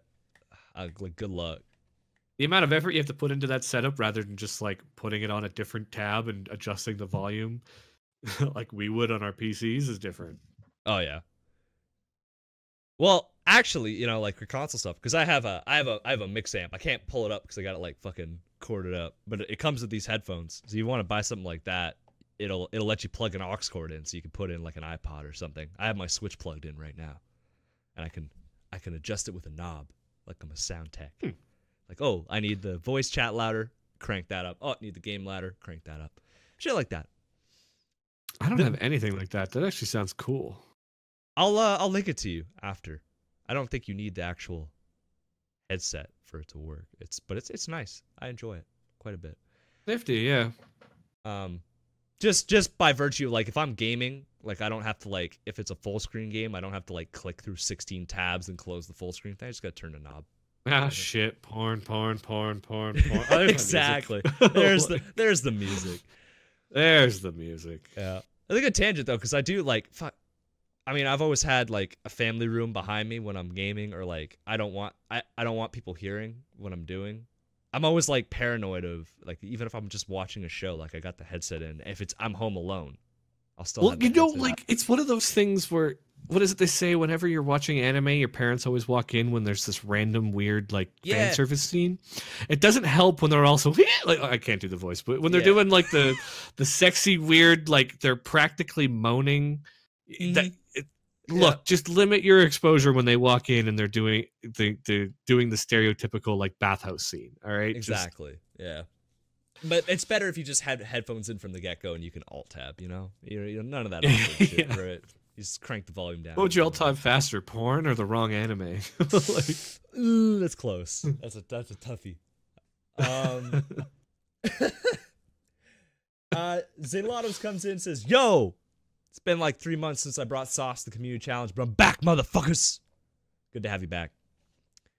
Says, if I'm streaming Metroidvanias, I usually have some hip hop in the background. If it's horror, no music. Very respectable. And then just in general says, I always seem to have my daughter playing on her keyboard and my fiance watching a movie, blowing up the mic. Good to be back. Hashtag no escape. I respect that. I especially respect horror games having no music, because I find that's also a cop-out. I'm very much like, if you're playing a horror game, I'm not a monster, I don't turn the lights off, but like, you gotta allow the game's atmosphere to get into you, right? Do it as designed, yeah. As designed. You can't just like, oh, I'm just gonna bump some like hard rock in the background or some rap and just completely ruin whatever the game has in store for you. So I do respect the silence with the horror games. But fuck yeah, Metroidvania's platformers, yeah, I'm throwing some fucking beats on there or something. I'm just gonna jump through the level. I hear that. Juan Fems, in brackets, good morning, brew. I think the Olympian stuff is done, but and I don't think you made it, but I'm really still happy that you made it into the voting round.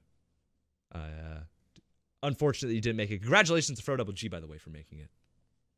Gotta kind of back that one up. I feel like we can give him a shout out. He says, this is my playlist, and he's linked to Spotify playlist. Part of the challenge was I just wanted to click through some Spotify playlists and see what everyone's listening to. I think that's always really neat, and you guys should do the same. He says he also listens to podcasts or audiobooks. Right now he's listening to this one, and he's linked a, I think it's an audiobook, Shogun, the epic novel of Japan. If not, the 53-hour podcast, I mean, damn, I could do it, but that's a long one, bro. just like, don't limit me on my Kingdom Hearts chat, and I could probably do it. But probably. Can we take like shifts? Could half of us sleep for like 8 hours with the mic on or something? Just. Oh my god. Could you imagine editing that 53-hour podcast? Shoddy not. No, fuck that. No, everyone's editing their own audio. Bryce, you want to edit an episode? Edit the next one. All right, cool. This was 53 hours. See ya. Dude, we have to do that in shifts. Like, or like everyone edits their own audio. You know, like everyone just sits down and does their own thing. And then everyone just comes together at the end. Here's my cleaned up audio. 8.5 hours later of editing. Oh fuck. Fuck me. We're almost there, buddy. Commander Camp. Man, it's 2 hours ahead for you too. I'm tired as fuck. But we're all good. We're all good. We're here for the grind, you know. Commander Camp says, during my epic gamer moments, I listen to different things. When playing games with friends, I listen to my Spotify playlist, which consists of many different genres, not sharing it because it has my full government name on it, which I respect. And while he's playing grindy games such as Diablo, WoW, or Devil May Cry 4, I listen to podcasts or have a stream playing in the background. Interesting. I like that everyone has different stuff that they listen to depending on like the genre of game they're playing. That's cool to me. Yeah, that's gonna sort of be my answer too. Yeah, I don't know. I wouldn't say I don't know if I'm similar or not. Undecided. I'm sort of somewhere in between. Vio has linked what only I can assume is a meme video. It says this on loop because 1 hour isn't enough. I'm gonna click on it. I'll let you know if it's a meme video. Yes, it is. Absolutely it is. It's just a guy yelling, "You take the moon," over and over again. Good one, Vio. Yeah, that sounds about right. Good one, Vio. Nevea, who I beat in a 1v1, says, I usually listen to the beautiful sound of Nevdoge, the beagle, snoring or randomly burrowing. Other than that, I do listen to some music, usually depending on my mood at that time, so no particular playlist comes to mind. Fair play. Background noise is a valid answer. I often have my family blasting Action Movie 3000 on the Dolby 5.1 fucking surround system right behind me. That's why I got the fucking noise canceling shit behind me. I'll do you fellas and then I'll ask you, Brian, and then we'll finish up the last couple and move to mine. Okay. You fella says, I usually talk on Discord when gaming, even when I'm playing alone. Otherwise, I have something in the room going so it doesn't get too quiet. Fair play. Don't want to drown out the gamer chat with your music. I respect it, you. How about you, Brian? What do you listen to? What's your jam? I am. So I guess it kind of also depends what I'm doing, but at that same time, 80% of the time, nothing. The game sounds that are there. I find music very distracting. I've always said I'm somebody that has a hard time holding back. It's try hard or nothing, try my hardest. And I find music distracting. Even when people are talking too much, it's distracting. So depending on what I'm doing, I don't like it. Like if I'm playing a narrative game, I can't listen to the voice acting in my game and music at the same time. I can't read very well and listen to music at the same time. I just can't. Anything that requires like hearing words, reading words, can't do it while listening to music. Sometimes maybe some Lindsey Sterling shit, but there's only so much of that you can do at a time. Then I guess it depends what else I'm doing after that. So I've been known with like really grindy games. Like whenever I've picked up World of Warcraft, I'll either listen to podcasts or watch shows on Netflix at the same time. That was one thing I kind of was enjoying when I was playing World of Warcraft, is I played World of Warcraft and watched like 10 seasons of Supernatural. Sometimes I got really into Supernatural and I noticed I was standing still a lot in World of Warcraft, and that was fine, right? One would take priority over the other. Some shows are really good verbal only.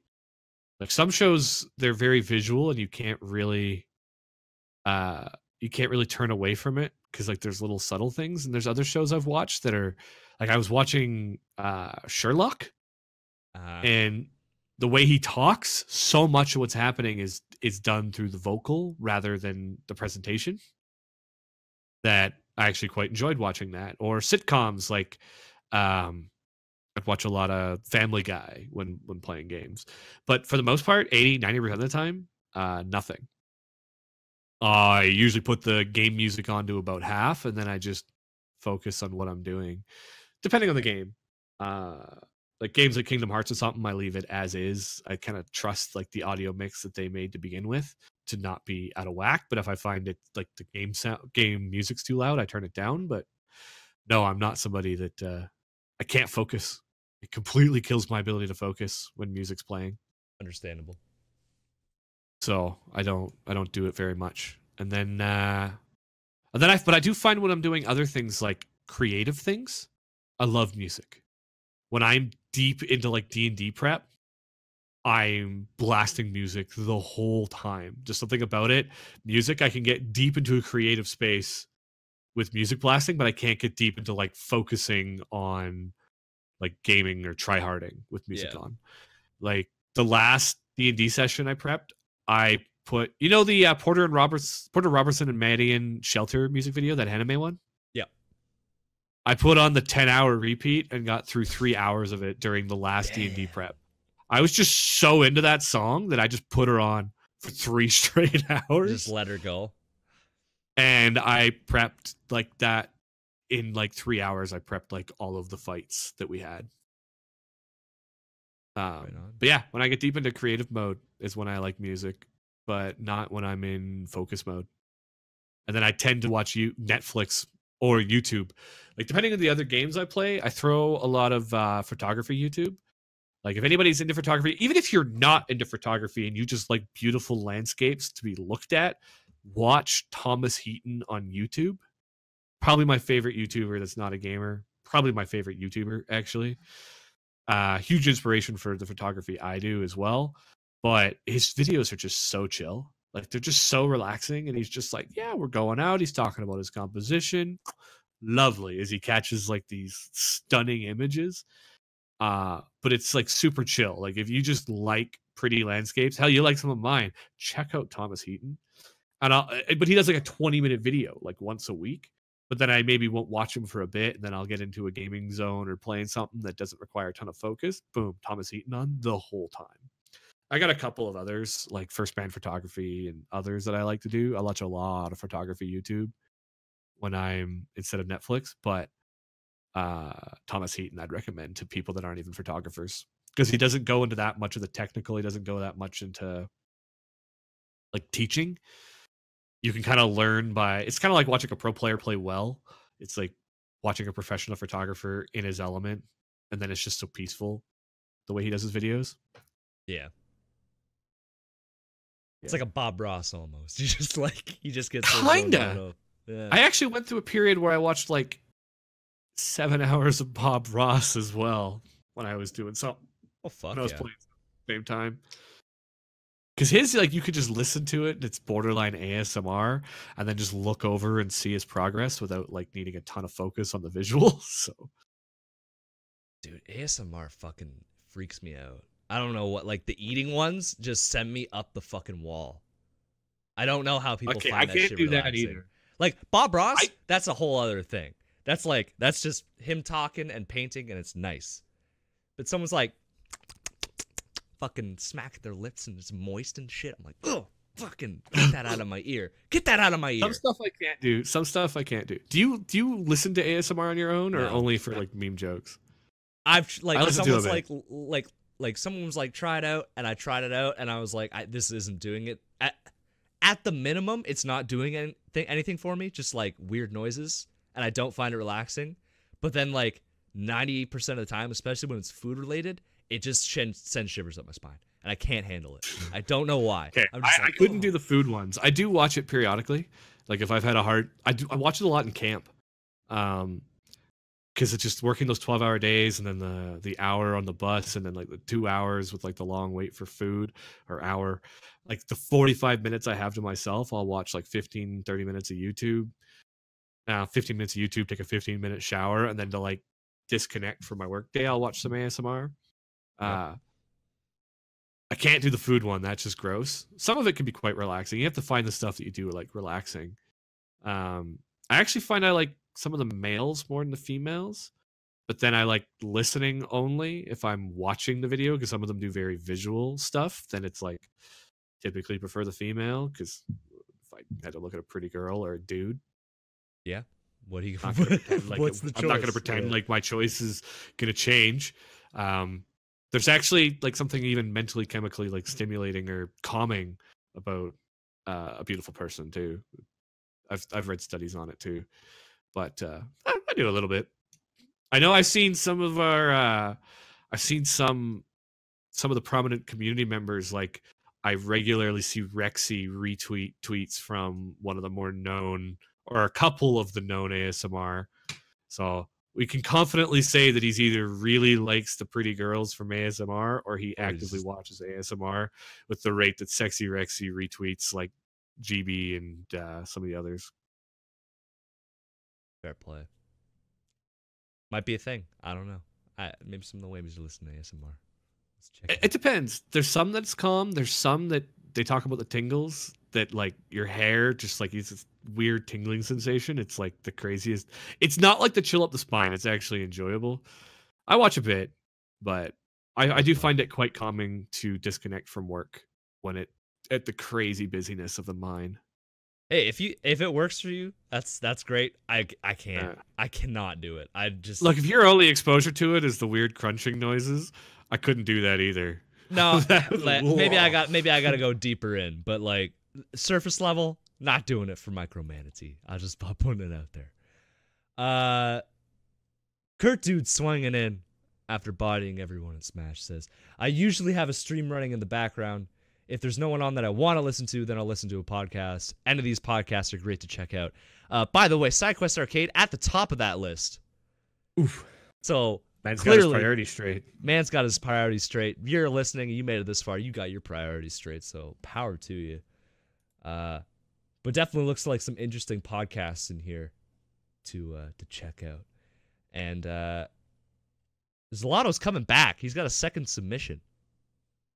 He's double dipping. No, I think he just started talking about the fact that myths and legends showed up in Kurt Dudes. Okay, yeah. He's just sharing his podcast. So there's more podcasts to check out from Zelatos as well. So you got a healthy dose of content that you can search through. Our last WAM submission is Danny Boy coming in and says, usually my go-to music when gaming is a YouTube mix. That way it can just shuffle all the music I listen to that I listen to. Other than that, my go-tos are podcasts. Exclamation Can't point. like all music services shuffle all of the music you listen to?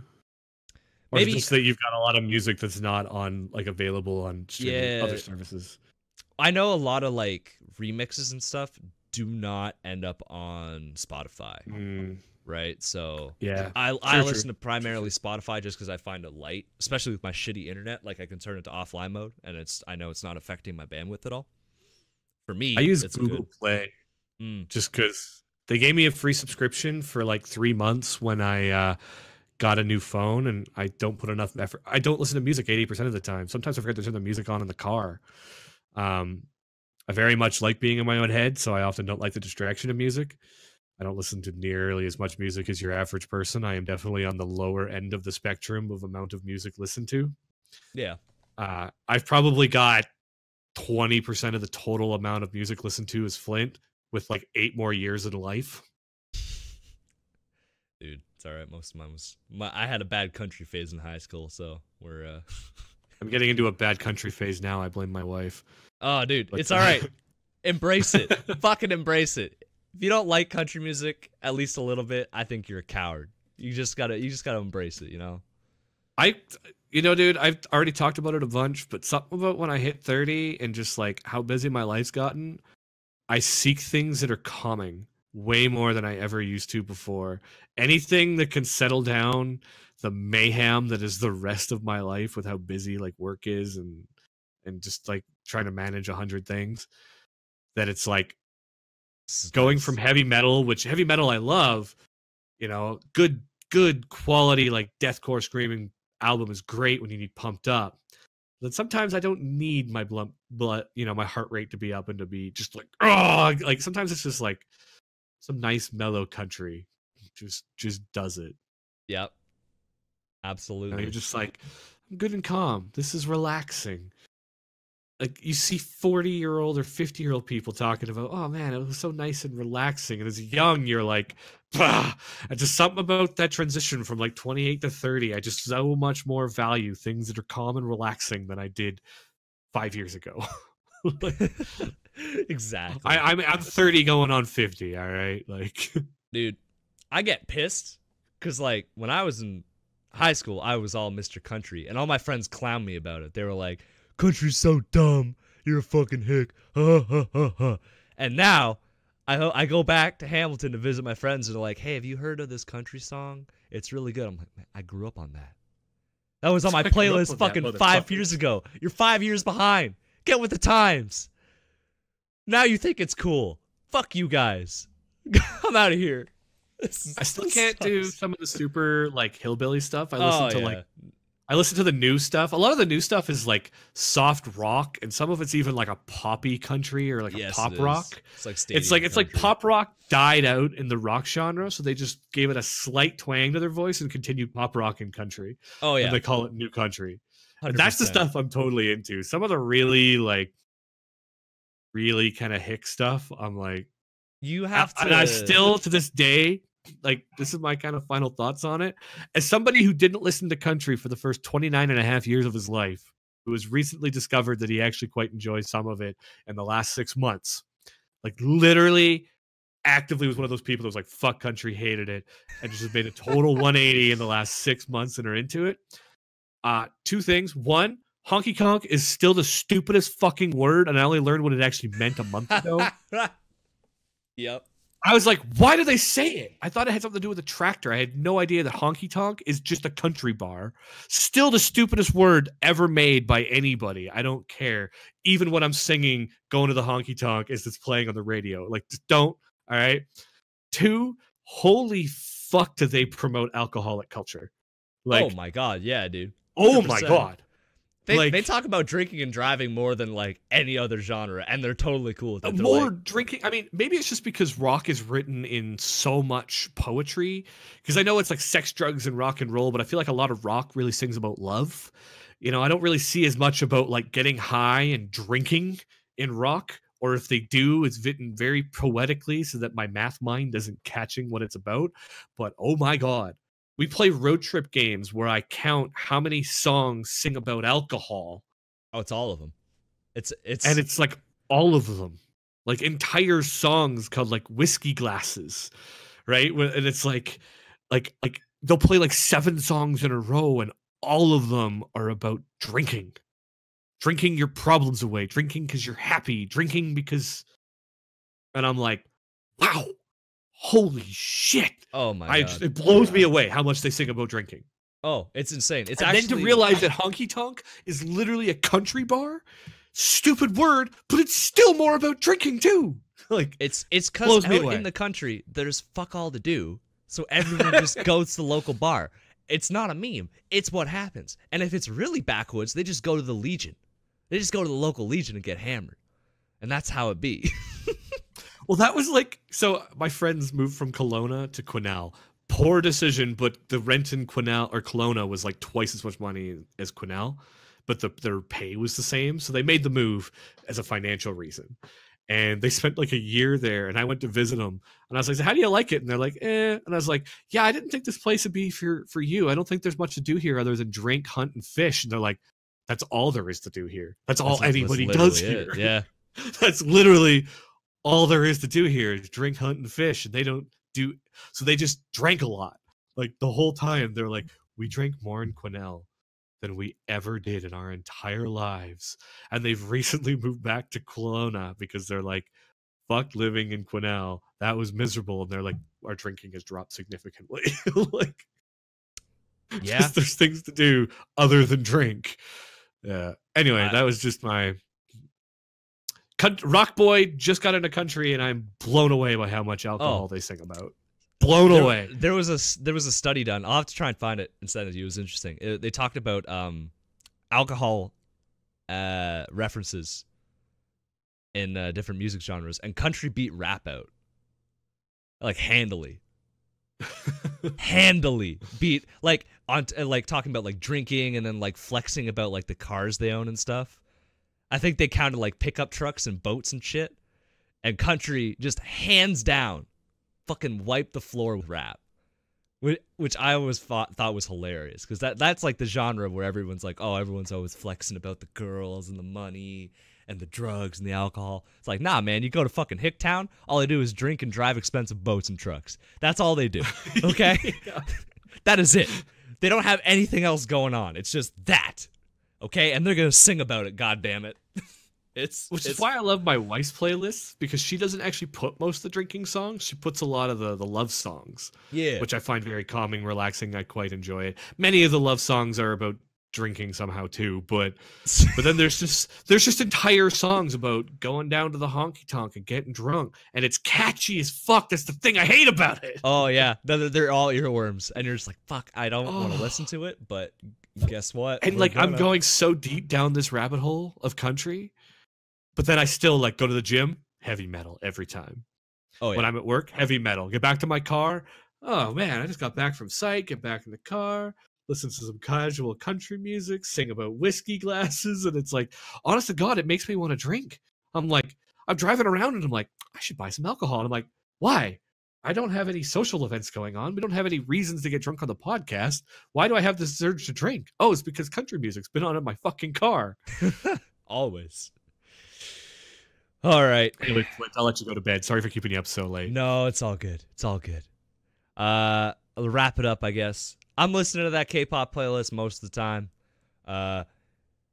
If I do change it up. I have like 4 or 5 playlists. Spotify has like recommended tabs, and I'll listen to those. Another thing I've also found that I've been watching, for some reason, Asmongold, the WoW YouTuber, is just all up in my fucking video recommendations on YouTube. Don't know why. Yeah. Never watched the man on Twitch. Never thought about watching the man on Twitch. But I can watch him just talking about random shit, like WoW-related stuff that I don't know anything about, in the background, and it's fine. Like, I'll just throw that on while I'm playing Smash, because I don't need to pay attention to it, really. Like, him talking about how to get various mounts, the state of World of Warcraft, a game that I don't really play anymore. Like, all right, I'll just put on a fucking 2-hour stream VOD and just listen to that shit. I don't know why it works for me, but it does. But I am kind of in the same boat. Like, if it's a horror game, if it's an action game, like a single player game, I'll probably do that without music. I'll probably just play the game and enjoy it for what it is. Because I'm a big believer in atmosphere and letting the game take you where it's supposed to take you. But if it's like fucking Smite or Smash or whatever, yeah, I'm going to have music or something in the background just to kind of focus me up. I'm sort of the opposite to you, Brian. I get more focused with the music I have, as long as I can't sing along. So if they're like lyricless music or music in a foreign language that I can't speak adequately, like Korean, it's fine. I can just put it on and I don't have to worry about it. So that's what really works for me. I would highly recommend that K-pop playlist if you're looking for something a little different. My sister curates that almost daily. There's always some new shit on there. I might check it out. Although, like, yeah, I'm definitely like thinking more on that opposite. I am the kind of person that when driving gets like super congested or the roads are extra icy, I turn down or off the radio. I can't focus with it on. If we're trying to find, like, me and my wife are like trying to find somewhere and we're like trying to look around, like, where's the store? We're in a part of town we don't know. First thing off is the radio. Can't focus on that with the radio playing. So fair play. I am like that with like certain times I'm driving. If it's like a really fucking icy road or something, I'm like, yeah, I'm gonna crank that down. Or when you're on full like white knuckle, like your hands are like stuck in crab mode when you're done because it was that fucking icy. Yeah. Even just on small ones, it's like can't do anything with music playing. Understandable. Anyway. Well, with all that being said, we've made it to the end of the episode. Next week's community challenge. Next week's fucking community challenge. Oh my god. I don't know, dude. I had an idea when we got going partway through the episode. Hit me with it. I want to see, so like we were talking about, send us that link to the whoever had the whammy chat one where the person was like, I'm too busy making out with 2 girls. Literally tell us about the time with the saltiest opponent you've ever had. Yeah, I want to hear that. I definitely want to hear that. Hit us with that. 100%. Saltiest moment you've ever experienced in gaming. Or even But not your salty moment. Salty moment. I prefer the story where you triggered somebody else and then they hit you with the salt. But, rather than like my raging teammate. Like, yeah. But either way, some of the saltiest shit you've ever seen. Like, let's go down that route today. Sounds good. I like it. All right. That's the community challenge. With all that being said, we made it to the end of the episode. Congratulations are in order. If you want to check out more podcasts, you can find us on SoundCloud, TuneIn, PodBean, iTunes, Google Play, pretty much any podcasting app that will host us. If there is one that you use that we're not on, let us know. We'll try and get it on there. If you want to leave us a like or a follow on SoundCloud too, that'd be very much appreciated. We also have a video version. You can kind of see I was fucking around with some of the filters today if you're watching on video. I know that the numbers have been going up for that, so shout outs to the YouTube crowd. If you want to watch us there, you can go to SideQuest Arcade on YouTube. We'll be there as well. We have a Discord, which I highly recommend. It's our main hangout spot. You can always talk to the host directly there. Probably the easiest out of everything. And there's just a huge community of people looking to game, looking to hang out, chat about whatever. Come in, stay hi. Don't be afraid. We don't bite too much. It's a good time. Links for that will be in the description of the episode and on our Twitters and such. We also have a Twitter at SideQuest Arcade if you want to follow us there for updates on episodes and whatnot. And we all have personal Twitters, so you can follow me at Micromanatee for some good memes. You can follow Brian at SQA_happiness. Good photography. Best you're going to find there is me retrospective with the fact that I'm 30 and some pictures of landscapes. Hell yeah. Content. If you want to follow Matt, you can follow him at MadMan. Oh, wow, I fucked that one up. At Madman Matt YT. And if you want to follow Bryce, you can follow him at _ Silent Reveries. Mind the underscore. He's very particular about that. We also have t-shirts. Links for those will be in the description if you feel like buying a t-shirt. If not, don't worry about it. Just enjoy the content. Don't worry about anything else. With that all being said, Brian, thank you very much for stopping by and chatting about Kingdom Hearts and everything else. It was a fun time. Thank you. And thank you to myself. We made it. Congratulations. We'll see you guys all next week. Have a good one, and we'll catch you later. Bye-bye. Bye-bye.